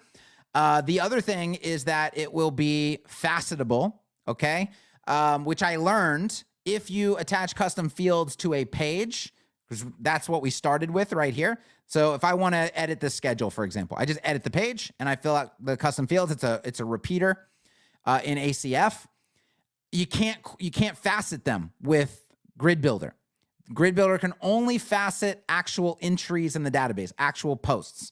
So that's why we have to move this to a CPT. It's going to be called, calendar item, probably calendar, something like that. So you'll add a new calendar item or a new schedule item. Maybe we'll just call it schedule. You add a new schedule item. Then it'll be facetable. So somebody can come up here and say, show me all Jiu-Jitsu classes. And it takes all the other cards away, and it only shows where the Jiu-Jitsu classes are. That's a good example of a facet. We can also do a locations facet. Hey, show me only things that happen in Buford. Show me only things that happen at the Atlanta location. We can have the freedom to do that as well. So you're just going to be able to immediately drop this in, and then it's up to you, obviously, to map custom fields. Though we may provide an export for it. Like we can say, hey, here's your ACF export that goes with this. It'll just bring in all the custom fields for you, and the custom post type. It'll just do everything for you. I think that would be a little more value. Right? That might be something unique that we could do.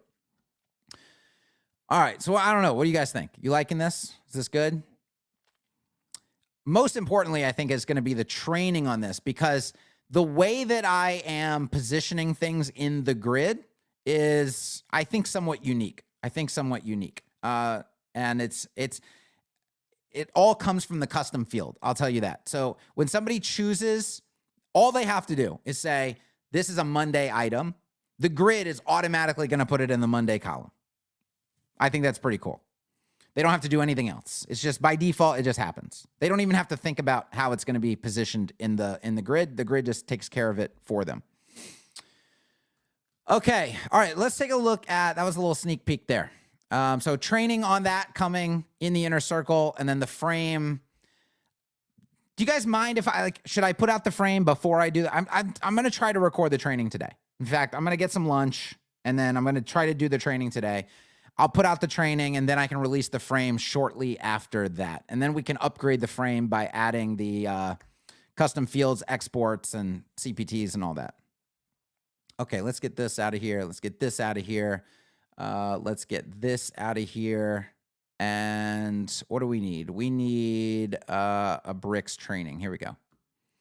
Okay, I believe I already upgraded this to 1.9.1. Oh, that's the child theme. 1.9.1. Okay. Bricks builder.io/changelog. Okay.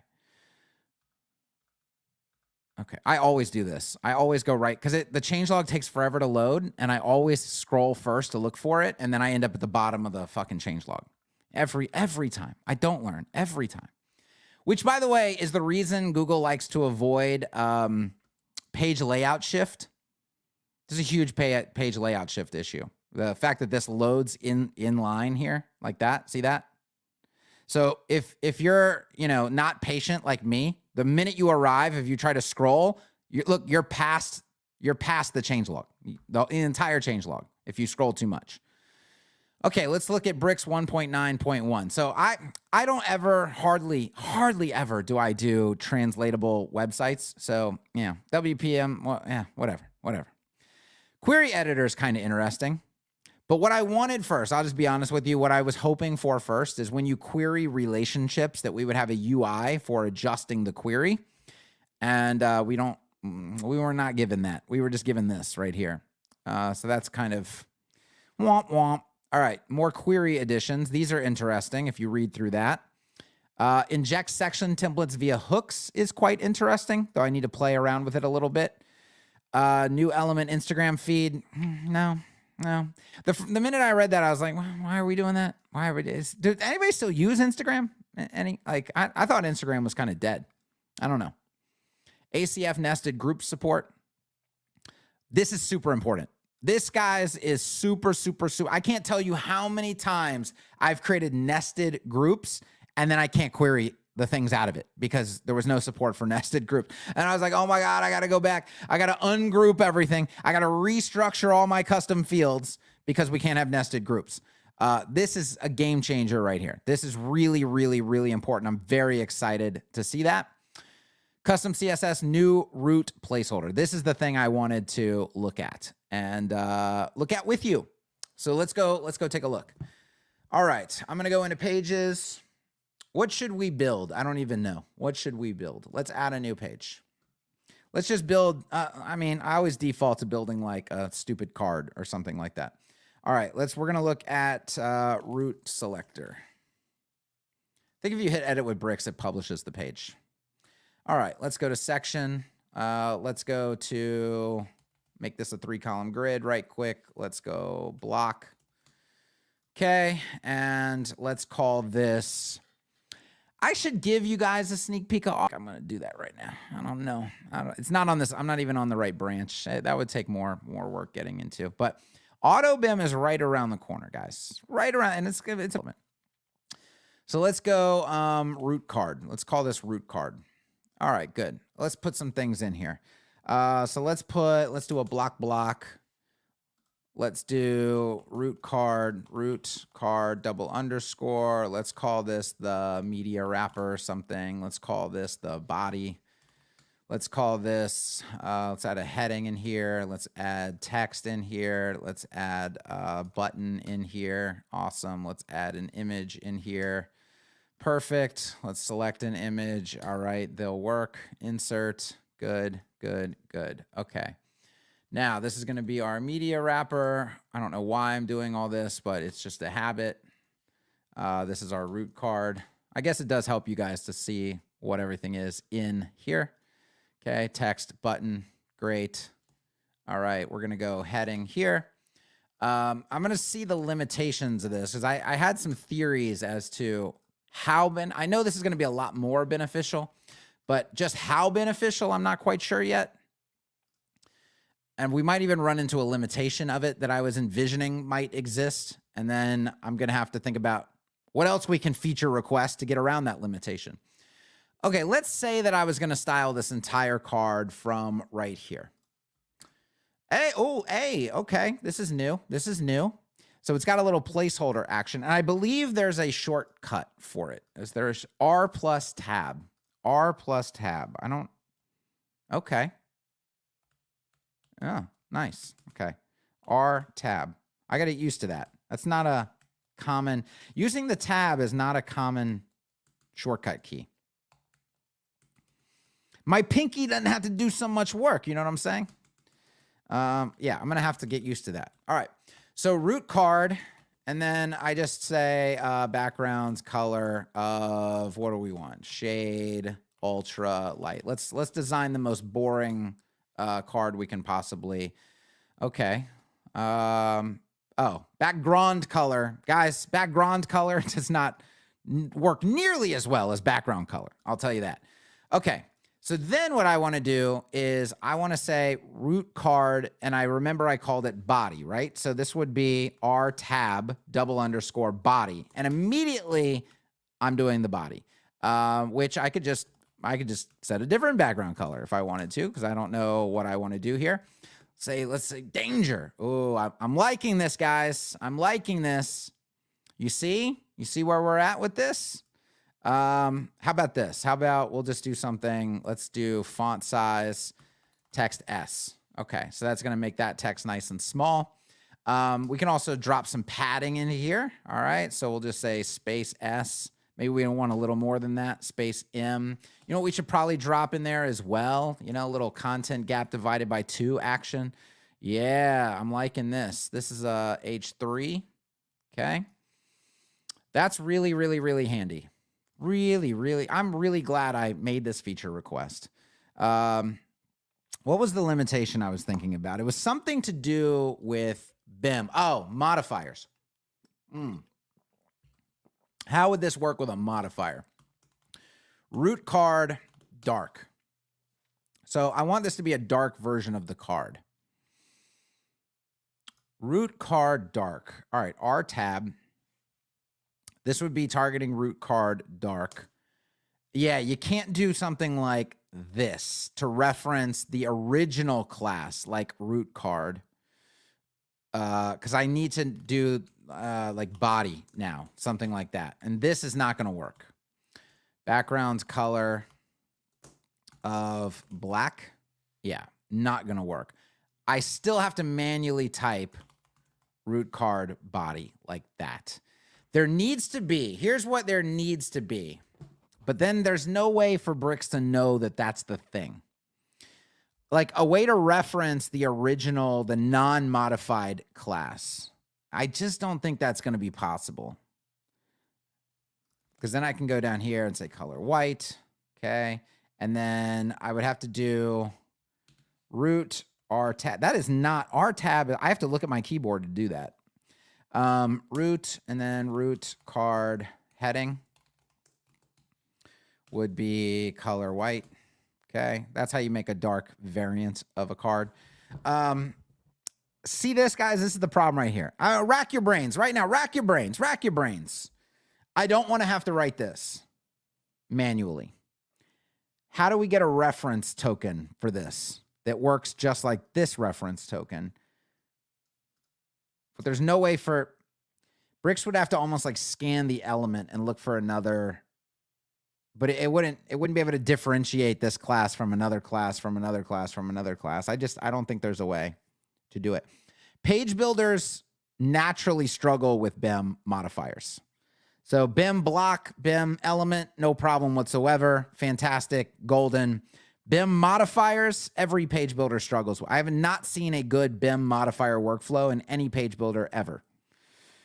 And we're still running into a challenge here.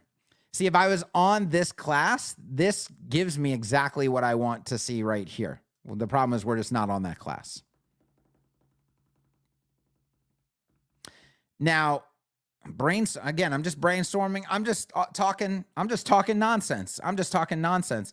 What if you could select 2 classes and have a token for the other class, like a root alt or something, and it references the other class that you've selected?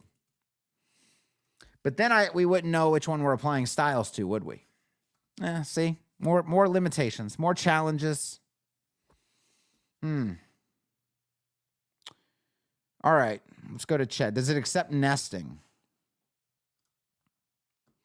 Give me an example, Nuno, of the nesting you would want to see. Root card dark. What would you want to nest? Where would you want to nest it? Well, I mean, we can't, I don't even know what you mean by nesting. Vanilla CSS doesn't support nesting yet. I think we're still in the, what are we in the 70s, 80s? 70s. We're at 74%. So, I mean, that's an irrelevant, kind of an irrelevant question anyway, because we, even if it did, we couldn't support it. I mean, we wouldn't use it. You wouldn't use it in production. Can you set a variable on main class, then wild modifier override that? You wouldn't want to do that here. I mean, yeah, you have your main styles, then you could have your, you could say like, all right, this is going to be, I'll zoom in. You could have a dark version. But you would just have, you're forced to write it manually because you need to do this stuff with root card dark. And then then you could, you just have the opposite problem more or less. Because now I can R tab and say body. And then I can say background color is black. That's going to work. But I just have the opposite problem where I'm just having to put the, I'm having to manually write the modifier now instead of manually writing the original block class. Oh, wait. Oh, wait. Hold on. I think you're right. I think you're right, sir. I think you're right, sir. You've done it. You've done it. So we just do it all on the parent. I like that. I like that. I think I like that. Yep. Yep. Yep. Dark. I gotta get used to that shortcut. I don't know. Is that the best shortcut they could have come up with? That's my first thought. It's really hard to do that. It's hard to do without looking at your keyboard. I feel like you're gonna miss R or you're gonna miss tab. You're gonna miss one of them if you don't look. What I feel like. Maybe I just need to practice more. So I'd put color of white here. Color of white here. I like that. And then you can see, you know, when you're just selecting your parent item, your main block class, you can kind of see everything that's going on. I do like that. I do like that. What do you guys think? Chat, you're so quiet, chat. We got like close to 100 people here. You know, I think a lot of people pull up the stream and they're like, I'll listen to the stream while I do some work. And then they're not in the chat. Andre says, can you explain that? Yeah, sure. But which part of it? I did notice, guys, that the stream quality is not, it's not as good. It's not as good as Ecamm. I agree. And I've reached out to StreamYard and I've asked them about it. I'm streaming at their highest, quality that you can select. 1080, it's supposedly 1080p. So it is a little, I'll call it like fuzzy. It's a little fuzzier than Ecamm. Things are not as sharp. Yeah, Tyree says, I love this. Actually, seeing it all at once is cool. Yes, I mean, this is way better for organization purposes. So I'll just answer the question. We're going to go into, oh, somebody said, would class star equals root work? We will try that in just a second, Patrick. That is a good question. So we're going to go into Q&A, AMA in just a minute. Now, see, I went on that question. What was I about to ask myself? Oh, yeah. A question a lot of people have been asking me lately, saying, Kevin, I notice you like to write your CSS a lot in bricks in the custom CSS area attached to a class. Isn't it better to have everything in WP Codebox so everything is in one style sheet, okay? I really want to explain that. I've gone back and forth on it. There was once a time where I was like, I'd rather have everything written in the style sheet. That was, if I remember correctly, in the Oxygen days. Maybe once or twice I still said that in the early Bricks days, but that was in the Oxygen days. And why would I say that in the Oxygen days? The custom CSS box in Oxygen, and again, this is people say, oh, there's really not that much difference between Bricks and Oxygen. Yeah, no, there's like a gazillion differences, and they're really important differences. This CSS box in Bricks blows the Oxygen CSS box out of the water. Like they're night and day. They're night and day. This is the Oxygen CSS box is like a toddler version of this. This is like the adult version, okay? And Oxygen is like, that's the toddler version. You are severely limited in Oxygen in this area right here. Having the original root selector was powerful enough. Now having this is 5 times as powerful, okay? And here's the general reasons why I say I put almost everything here. Now, that's not to say I don't put stuff in WP Codebox. I absolutely do. There's times where I need a mix-in, where I'm doing a style that I'm going to use repeatedly, and it's not appropriate to use a utility class for that. I really need to use it with BIM, but I need to do it across various BIM classes, and I don't want to constantly repeat myself with that same style. What that calls for is a SAS mix-in. You want to use a SAS mix-in in that regard. So anytime I need a mix-in, or anytime I'm doing something really complicated and I need more, which now it's actually, that reason is going to be erased by this. I think I can already tell. So really, we're just relegating stuff to Codebox if we need mix-ins or functions. If I need functions or mix-ins, I got to go do that in WP Codebox. Everything else is going to live here. And here's why. Couple reasons. And I'm doing this off the top of my head, so we're just going to roll with it. First reason is organization. It is not better to have all of your CSS in a single style sheet. This is actually why a lot of people use SAS partials, because partials allow you to almost folderize your styles. So if you need to find something, you can go and say, okay, that's related to my checkout, right? If I need to find something related to my checkout, I can go into a SAS partial called checkout styles. And I know, or maybe even Woo styles or whatever. So I know all WooCommerce stuff is in this sheet right here, because what happens is your sheet starts to get longer and longer and longer and longer. And then you end up scrolling up and down. And by the way, you're in a magic area. You're not in the builder, okay? So let's say I open this page. All right, so let's say, all right, guys, here we go. We're back here. Transport your body. 3 months. 3 months from now, we're back, okay? We haven't touched this website in 3 months. I need to edit this page. So I'm going to edit this page. And I'm going to say to myself, oof. Why is that card? Why is this dark card using black? We didn't want that to be black. We wanted that to be the website's base color. Black is not suitable for this. I need to change this style. So I'm in a page builder, which is logical. I wanted to edit the page. So I opened the page builder. I mean, it seems like a very logical set of circumstances have happened so far. I'm looking at an element. Hey, there it is. There's the thing that I don't like. I want to change that thing. So is your first instinct to be like, you know what I should do? You know what the most efficient thing to do right now would be? It would be to leave this area. Well, let's just leave. Let's just go back.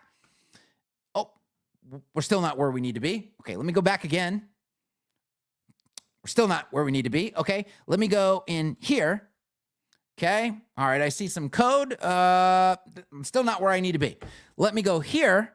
There's my style sheet. Now let me scroll up and down to find the thing that I was looking for. Why? Stop. Full stop. Full stop. Where is it? There we go. I hit it. I hit the right sound right off the bat. Didn't even know. Okay, good guess. Good guess.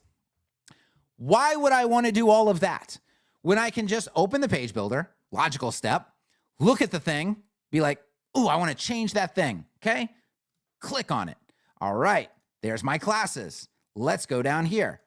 Hey, there's all the styling that lives with this thing that I wanted to change, right? I didn't have to go look around in a style sheet. Didn't have to go to a magic area. Didn't have to do 18 different clicks to find where we're doing our work, okay? That is like, you want ease. You want organization. This is as organized as it can possibly get. Not to mention now, with this new root selector, my modified version of this card is sitting right here with all the other styles. I can see what the main styles are. I can see what the modified styles are. Also, what I'm not doing is going, oh, which panel is it in? Oh, which inputs is it in, right? Like, this is the number one knock on page builders, is that they scatter your styles. All of your styles are scattered through inputs everywhere. Whereas if you come down here, look at this. It's all front and center right here. Plus, by the way, I do a lot of stuff with locally scoped variables. defining locally scoped variables right here, and then being able to use them right here versus having to come up here. So it's like, I want to make a locally scoped variable for padding. All right, so we'll come down here, and you wouldn't want to do this for this kind of card, but it's just an example, right? So we'll just say card padding is space M. There we go. I made a locally scoped variable. Now, if I'm in input land, I would have to go back up here and use that token, card padding. Okay, so now I'm in a different area from where I created the class or created the variable to where I'm using the variable. Versus now, I can make the variable, just scroll down a little bit, use the variable. So I'm keeping all my work in one place, which is really, really, really nice. This just having the root selector in general was a game changer. Having this version of the root selector is even more of a game changer. You're going to see me do a lot of work here, a lot. And I would encourage you too, if you especially want to elevate your game, maybe you're not the best at CSS right now. Maybe you're not a master at CSS. I would start trying to use this area as much as you possibly can. Don't rely on the inputs until you run into something where, shit, I don't know how to do that in CSS, and I don't want to leave my workflow to ChatGPT this or whatever, or, whatever. Just then use the input. But if it's something easy, right, and especially if you're going to have any card variations, or you're doing anything with locally scoped variables or something a little bit more fancy, or, like, for example, here. Well, I don't want to sneak peek the code of that calendar, but let me just explain. Let's go back to bricks. I'll just give you a hint, okay? Let's go back and look at that template that we were looking at a minute ago. Bricks templates. And this is what we're doing with frames, by the way. This is what we're doing as much as possible with frames. Now, we're limited in a little bit of a capacity here. Let's go to preview this. Okay. Everything that's going on right here, even with the padding in here, so many details, right, that are in other areas or would typically be in other areas. All of the styling for what you see here, pretty much, besides the card itself, lives in the grid wrapper parent. So you don't have to go, there's a lot of children involved in what's going on here. There's a lot of children in this card. Actually, there's more children in the card than there are in the grid, actually. There's a lot of child elements in the card. You don't have to go to every individual child element to be like, how do I change the styling for this? You can change it right from the parent. So you just select the card, and then there's all the styles. It's so easy. If I had it my way, I probably need to do another poll. I'll do another poll. I mean, if I had it my way, this is what you would see in frames. Now, so many people are like, no, I want it in the inputs. I want it in the inputs. And I'm like, why do you want to hunt down shit in input fields? When you could just open this and see, but it's because they're not like experts at reading CSS. And I get that, I understand, but I wish, if it was just me using it, every frame, all the styles would be right here on the parent. You would never have to click on a child to look for its styling, right? You would always just select the parent, and there's the styling for it and all of its children right there. And you can easily manage everything, change everything, add stuff to it, do whatever you want, all in one place.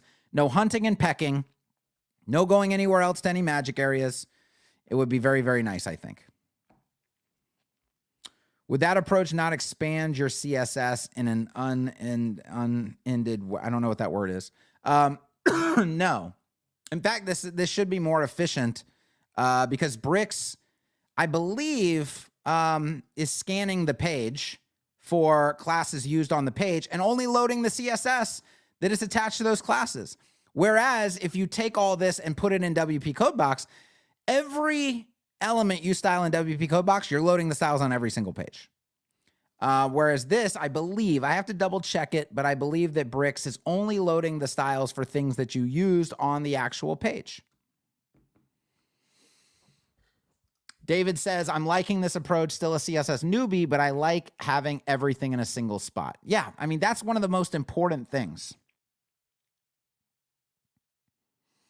2 versions of frames, beginner and advanced. Oh my gosh.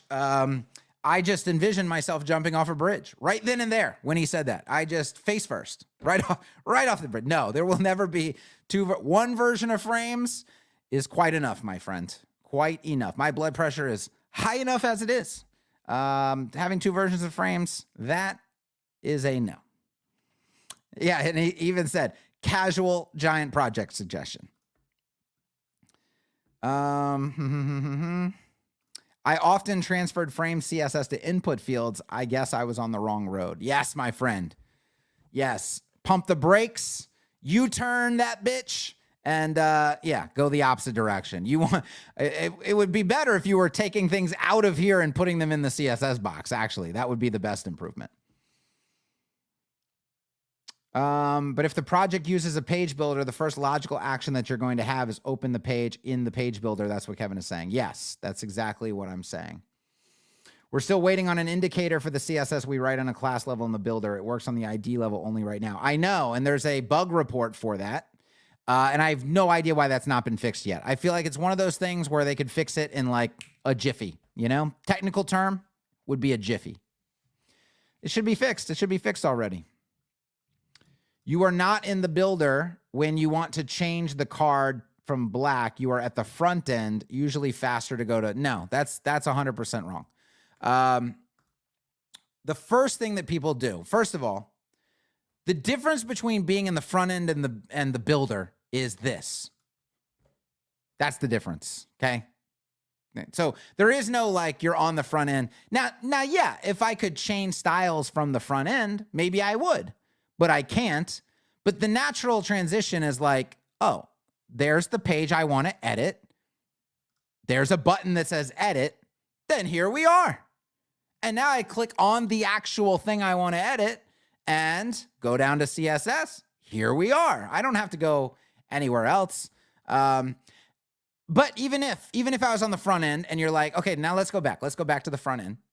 See, I like these arguments, though, because we can actually analyze them and we can see whether they pan out or not. Okay, I want to go to WP Code Box. Don't see an option. Okay, so let's go to the dashboard, I guess. So, no, still not in the right spot. Let's go here. And thankfully, maybe I'm in the right spot, but maybe I'm not. Maybe I was in another sheet somewhere else. And so now I got to find the sheet I want to be in over here. And then I still got to go find the styles for it. I mean, there's no way you are going to convince me that what I just did is faster than what I did before. There's no way. There's no way. This was objectively faster, right? And here's the other thing. What if, by the way, let's just put this to bed right now. Let's just put this to bed right now. When I was building the card, how would the styles get in WP Code Box? It would mean that when I was building the card, I had to leave the builder to go put them there. So, and that's the real workflow. When I'm building a site, you're suggesting that it's more efficient somehow for me to bounce back and forth between WP Code Box than it is to style the element that I'm actually building right here without going anywhere. And all of its variants, by the way, and all of its children, by the way. I don't buy that. I don't buy that would ever be more efficient. Now, there could be other arguments like, well, you can't do mix-ins in bricks. Now you got me. You can't do functions in bricks. Now you got me. You can't do nesting in bricks. Now you got me. If we're using those as arguments, like Kevin, I have to be able to mix in everything. For whatever reason. I have to be able to functionize everything for whatever reason. I have to be able to nest everything for, okay, now you're making a case for WP Code Box, and what you're going to live with is less workflow efficiency. And you are saying, I am going to make that trade-off. And that is a fine argument to make. If you're saying, hey, I recognize there's a reduction in workflow efficiency, but I get these other benefits and I prefer these other benefits over workflow efficiency. I can't argue with that. There's no arguing with that whatsoever. You do you, dog. You make your own decisions, okay? What you're not going to be able to say is WP Code Box is more efficient than writing the CSS right here. Just from a, where do I go to find the styles? How fast can I get there? When I'm building, how fast can I add them? It's undeniable that the CSS box is the fastest way to do this. Okay. No, I'm suggesting opening CSS style sheet in VS Code, not WP Code Box. I'll do a poll right now. 0.0001% of users work in VS Code on WordPress. I'll just tell you that right now. 0.00001. And no, it's still not, because I got to open VS Code. I got to find the right project. I got to do this. I got to do that. I got to make sure the connection's all, because that's all just getting all that set up in the first place. No. I'll just open Bricks and I'll just put my styles right here. That's it. Yeah, why open VS Code for a project done in a page builder unless you need some specific style? Yeah, there has to be another reason you're doing it. Nobody ever in the history of ever would be like, you know what's the most efficient way to style a WordPress site in a page builder? It's to go into VS Code. That's not. I would never expect to hear that argument ever. There would be other reasons why you might want to go into VS Code, but workflow efficiency is not one of them. VS Code is a code editor. It is a standalone IDE. Here we go. You want to see it? Here it is. Right here. Yeah. You get all these panes, all these windows, all these everythings. This is not where we would want to be doing page building work typically. All right, we are in an open Q&A for the next 10 minutes. Then I got to go. Open Q&A, AMA, put question all caps. I think we spent too much time looking at Bricks 1.9.1, but it was interesting. I think it was valuable. It was good. But I do have to apologize to people who have questions, who have been waiting patiently to ask questions. Can you replace radio buttons with images in WP Grid Builder facets? My gosh. Woo! No warm-up, Rob. You gave me no warm-up, my friend. Zero warm-up. I don't even know if I have Grid Builder on here. I do. Facets. Ooh, event category selector. Do we have an events page I can look at that has one on here? Events, view. Oh, there's a facet. There's a facet. Can we hijack a facet? What is it? What kind of facet is this? Radio buttons? Okay, what would be a radio button? This? Maybe we could radio button that. Yeah, we should be able to. What is that? Product order. Product order. That's not product order. It would be like event order. All right, let's just see what's going on here. Oh, there it is right there. Okay, let's change behavior. Wait, there already is. That's already is. What? Go back. Event search. It's this sort. This might be one of those that you're not allowed to hijack. Let me see though. Yeah, you can't. I don't think it's going to render now if I change it. Save. Reindex. No, it doesn't render. It's going to be hard for me to, like, on the fly build a whole thing that's going to be facetized and all that. That's a question that I asked this in the inner circle, and then I will look into it when I don't have, like, 5 minutes left, and I will give you an answer. We could actually go to WP. Maybe just go. See, my biggest knock on WP Grid Builder is they show grid after grid after grid after grid after grid. The faceting is the most important thing of this. They just have, like, one little area on their faceting. And then, here's an example right here. Okay. They need to sell their faceting more. In fact, I would like if they just sold the faceting part of this separately. I don't need all the other grid stuff. I just need the facets. That's all I need. Give me a scaled down version.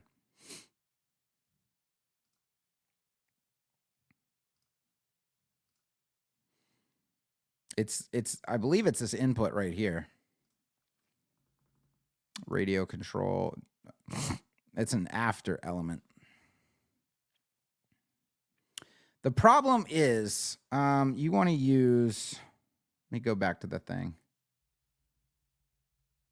Kevin, hide the chat. What you talking about? You talking about Rob's question? Oh. I wanted to go back to his question. Replace radio buttons with images. I'm just wondering why you would. What do you want to put there? Do you want, like, one image is like an unselected thing? Like maybe it's like a frowny face, and then when you select it, it becomes a happy face. What do you want to do? What are you trying to do here? if you give me more specifics on what you're trying to accomplish, because right now I'm just like, why? I mean, like, what's wrong with a styled option field? Is there something wrong with that? What is the use case for using images here? Then I can tell you. Okay. Do you use WP Codebox to style the content in Gutenberg, or do you style the content using bricks? You can't style Gutenberg stuff with bricks, so that's a little confusing. I don't do a lot in Gutenberg. I'll tell you right now, if I don't have to be in Gutenberg, I ain't in Gutenberg. The only thing I'm in Gutenberg for is like a blog post. That's it. That's the only time I'm in Gutenberg. At least for right now. At least for right now. But let's say, here, I'll just take your question, Tyree, and we'll say, if you were using, for example, Generate Press, and you were making a card in Generate, where would you put the styles? Well, in that case, I'd put the styles in WP Codebox. Why? Because I'm forced to. Because they don't have a class first workflow in Generate. So I can put a class on something in Generate, but I can't add styles to that class in Generate. Therefore, I'm forced to go to WP Codebox to add the styles. Just like people who use Generate typically are forced to go to the front end and then open the customizer and put everything in the customizer, but then they can't even see the styles in the customizer inside Gutenberg because Gutenberg's a trash can, and then right? That's why I don't do that workflow. That's why that workflow is terrible, in my opinion. But yeah, if you're forced to put things in WP Codebox, then that's another story. Okay. Kevin is passionate about what he thinks to be true. I like that. But it's not what I think to be true, right? Some things are just reality. It's like, so that's why I can just show it, just demonstrate it. Like, hey, this way took me 8 clicks. And when I'm coming back to a site 3 months later, it's better for my CSS to live with the thing I want to change than to be in some other obscure third-party place where I'm not doing work. And we can demonstrate that it's more efficient this way than it is this way. And if something is demonstratable, it's just up to people to be like, I accept reality, or I'm just going to continue denying reality. I mean, clearly, we're now, somebody can come along and be like, no, let me demonstrate a different way. Maybe you're missing something. Here's what you're missing. Let me demonstrate that this way is actually more efficient. Then I watch and I go, damn, you're right. The problem is that never freaking happens. Like, people just say, oh, well, just Kevin's opinionated. Kevin's this, Kevin's that. It's like, dog, I'm showing you. Like, I'm right here. Here we all are together. I'm showing you. I don't know what else to do. If you don't agree, you show me a different way, and then I'm forced to take a look at another option, right? The problem is the people who are always like, oh, he's opinionated, he's this, he's that. They never show any alternative. Like, where are your alternatives? Show me. And they never seem to be able to hit record on anything. And, you know, so it is what it is. All right. You have your blog content customized. Your images in a post are stretched beyond container width, for example. Oh, good. Yeah, good question. Okay. I believe you're probably talking about Geary.co. Let's bring that in over here. Blog. Here. Okay. By the way, if you watched that video the other day, there's a full write-up. I'm testing out, you know, sometimes we'll do a full write-up, but you see here, like, this image breaks out and the code blocks break out. The answer is yes. This is all done in WP Codebox. But it's done in a way that it's not like there's no class for breakout or anything like that. I just target figure elements, iframes, and code blocks, and I break them out. So they don't even need classes on them, or they just break themselves out when I add them to the page. Is the explanation earlier explaining the root function in CSS? Yes, correct. Question, say you have an events website. Is there a way to make the event titles and dates appear when people Google search business events without people having to open the site like a snippet? Let me read this again. Is there a way to make the event titles and dates appear when people Google search business events? So what is or isn't a snippet is up to Google. You don't have any control over whether it is or is not a snippet, but you do have some control over whether it's snippetable. Let's say that, okay? So if you look at how snippets are formatted, and then you format parts of your post to mimic that, and then there's, for events, for example, there's schema that you can add, and that better helps Google understand, hey, what this is and the details of it, right? And then Google is saying, okay, the schema that we need exists. It's in a format, it's in a logical, tight format where we can snippetize this. Then Google might select you for snippets. But it also comes down to, are there any other events for that? It depends on what the query is, whether Google's even showing snippets for queries like that. So you don't have full control over it. You have partial control over it. It would be great to have all the CSS in the item from frames. It would also be a great place to learn by breaking it and fixing it. You mean the parent item, like the parent block. Yeah, I've made that argument before, but I was shot down. I was shot down in a user poll. More people wanted the styles to be in input fields when it makes more sense to put them there. Now, sometimes it doesn't make sense to put them there. It only makes sense, and sometimes the input fields can't do what we're trying to achieve. So we have to put it in custom CSS. So in that case, we do, but then we do try to use input fields for basic stuff. That should be possible using DOM tags, right, Kevin Geary? I think, are you still talking about this stuff breaking out on the screen? Yeah. Yeah, I just, in the blog post template, so the selector is blog post template, like right here. Let's go to inspect. Maybe we'll be able to see it. Let's select this image. Okay, and that's in a figure tag right here. So you can see it right here. So you see Brixie post content targeting a figure that's not no breakout. So I have a class called no breakout. Any figures that I don't want to break out, any code blocks that I don't want to break out, because they're all going to break out by default. So, but anything I want to avoid the breakout on, I can put this class on called no breakout. And then this is what happens right here. So it just gets 25% wider, and then the margin fixes itself. And that's it.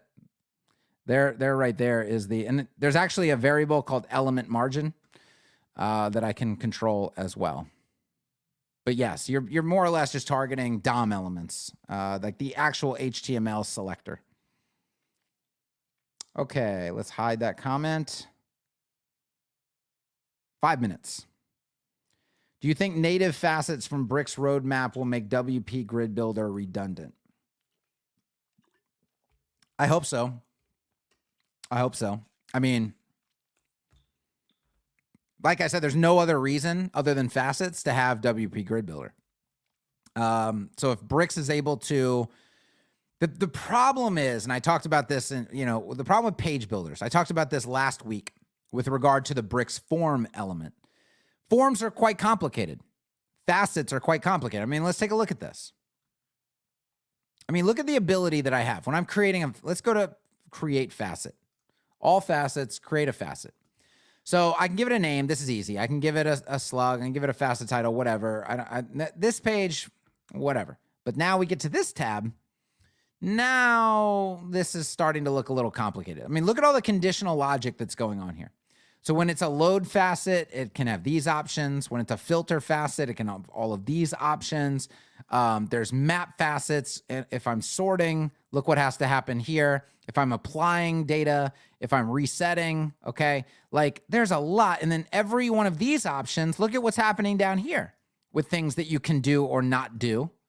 Not to mention that the facets then have to be able to target specific loops on the page that you actually want to facet. So the question I have is Bricks going to be able to replicate something as robust as this? Or are they going to have to give us some watered down bullshit that kind of does like the minimum, the basics. But if you get deeper into a project, you really can't do what you need to do. That's exactly how the form element is. It's a surface level form element. It gives you the ultra basics of adding a form to a page. Anything that you need to do that's more advanced beyond that, Bricks, you can't use the Bricks form element. So then it becomes when you have a business doing this, you have an agency, you have a team, you have processes, you have workflow. If Bricks cannot mimic this faceting functionality, just like it can't mimic the WS form functionality, we have to rule it out completely, because we're not going to create a situation where we go back and forth. I was like, sometimes we use the Bricks facets and sometimes we use WP Grid Builder. No, because from a process standpoint and an efficiency standpoint and a maintainability standpoint, we want to use one tool to do the thing. Like, we want to use WS form to do every form. Some people will be like, well, on certain sites, I just need basic forms. I don't care. I'm still using WS form. WS form does a basic form just as easily as it does an advanced form. So I would never want to be in a situation where I open a site and it's like, oh, this form was built with Bricks form and this form was built with WS form. Or this site has no WS forms, it only has Bricks form. Because now your brain has to learn two systems, remember two systems, remember where different inputs are in different systems. No, we want to avoid that completely. We want to stick with a thing that does everything we need it to do. WS form will do every form I need it to do. And so I'm going to use WS form for literally everything.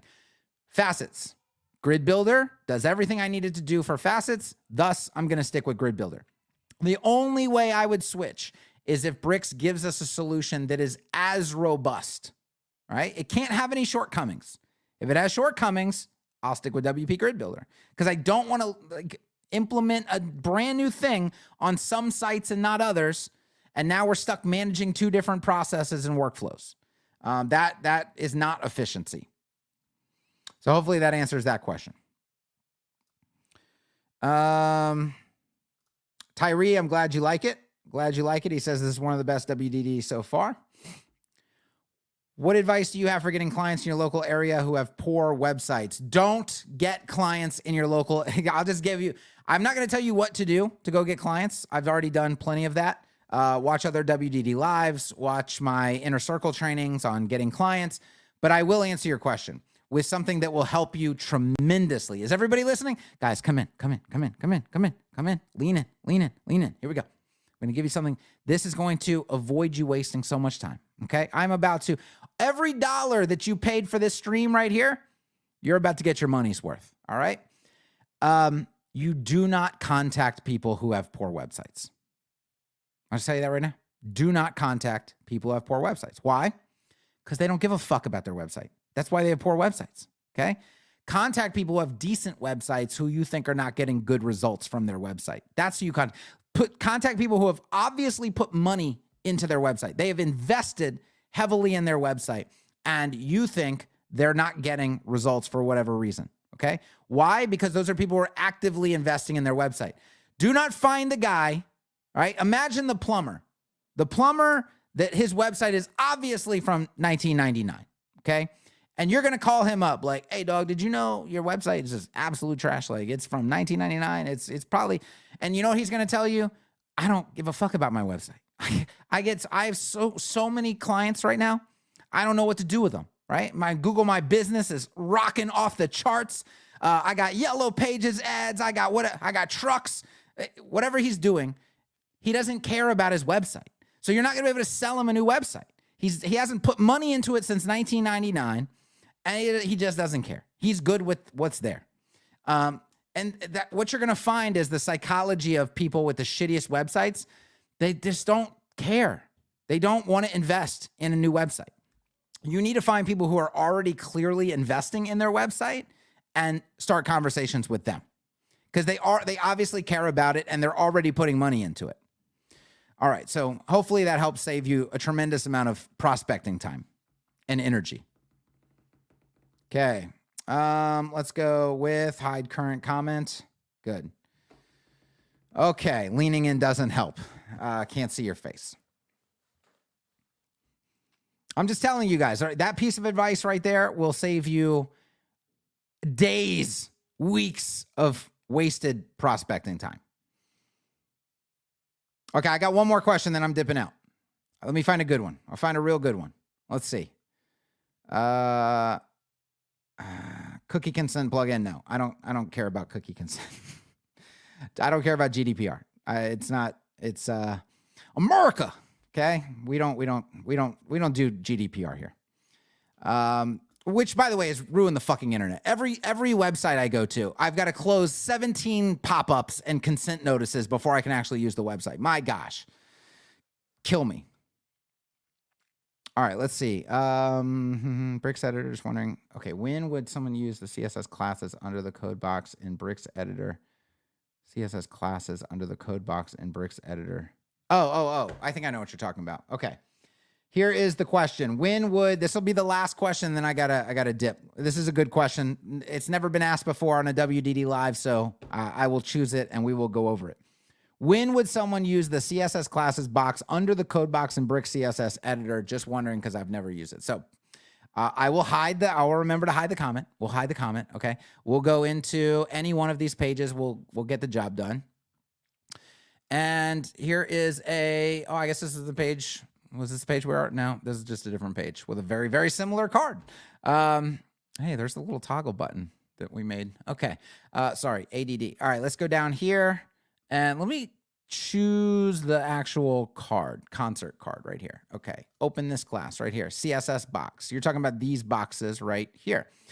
Yeah, why is this here and why is this here? Well, the ID is here, even though I believe you can come up here. Let's deactivate the class, but it's not great UX. You used to be able to double click in here or, oh, there you go. You can edit it. Okay. So you can edit the ID from right here. You can call this like concert card, which you would never want to do because this is a repeating element. Like never do that. But if you were doing like like an anchor link, okay, you're making an anchor link to this section right here. I do this all the time. I give the ID right here. So I'll just say anchor section right there. And now look what's happened up here. It's just another place to edit your ID. And then for classes, you could put utility classes here. Let's say now it's not a problem. In Oxygen, it is a problem. In Oxygen, this would be handy. And I don't even think this exists in Oxygen. In Bricks, it's not a problem. And I'll explain why. So what I can do here is watch this. What am I on? Am I on the card? No. Let me get on the card. Let me go to here. And let me do BG Base Ultralight. Look at that. Oh, let me do something you guys can actually see. BG Base. See that? It applies what I put here to the element. The difference is it does not create a class in the database up here. So this class, had it not existed before, still will not exist up here. Okay? Now, why is that important?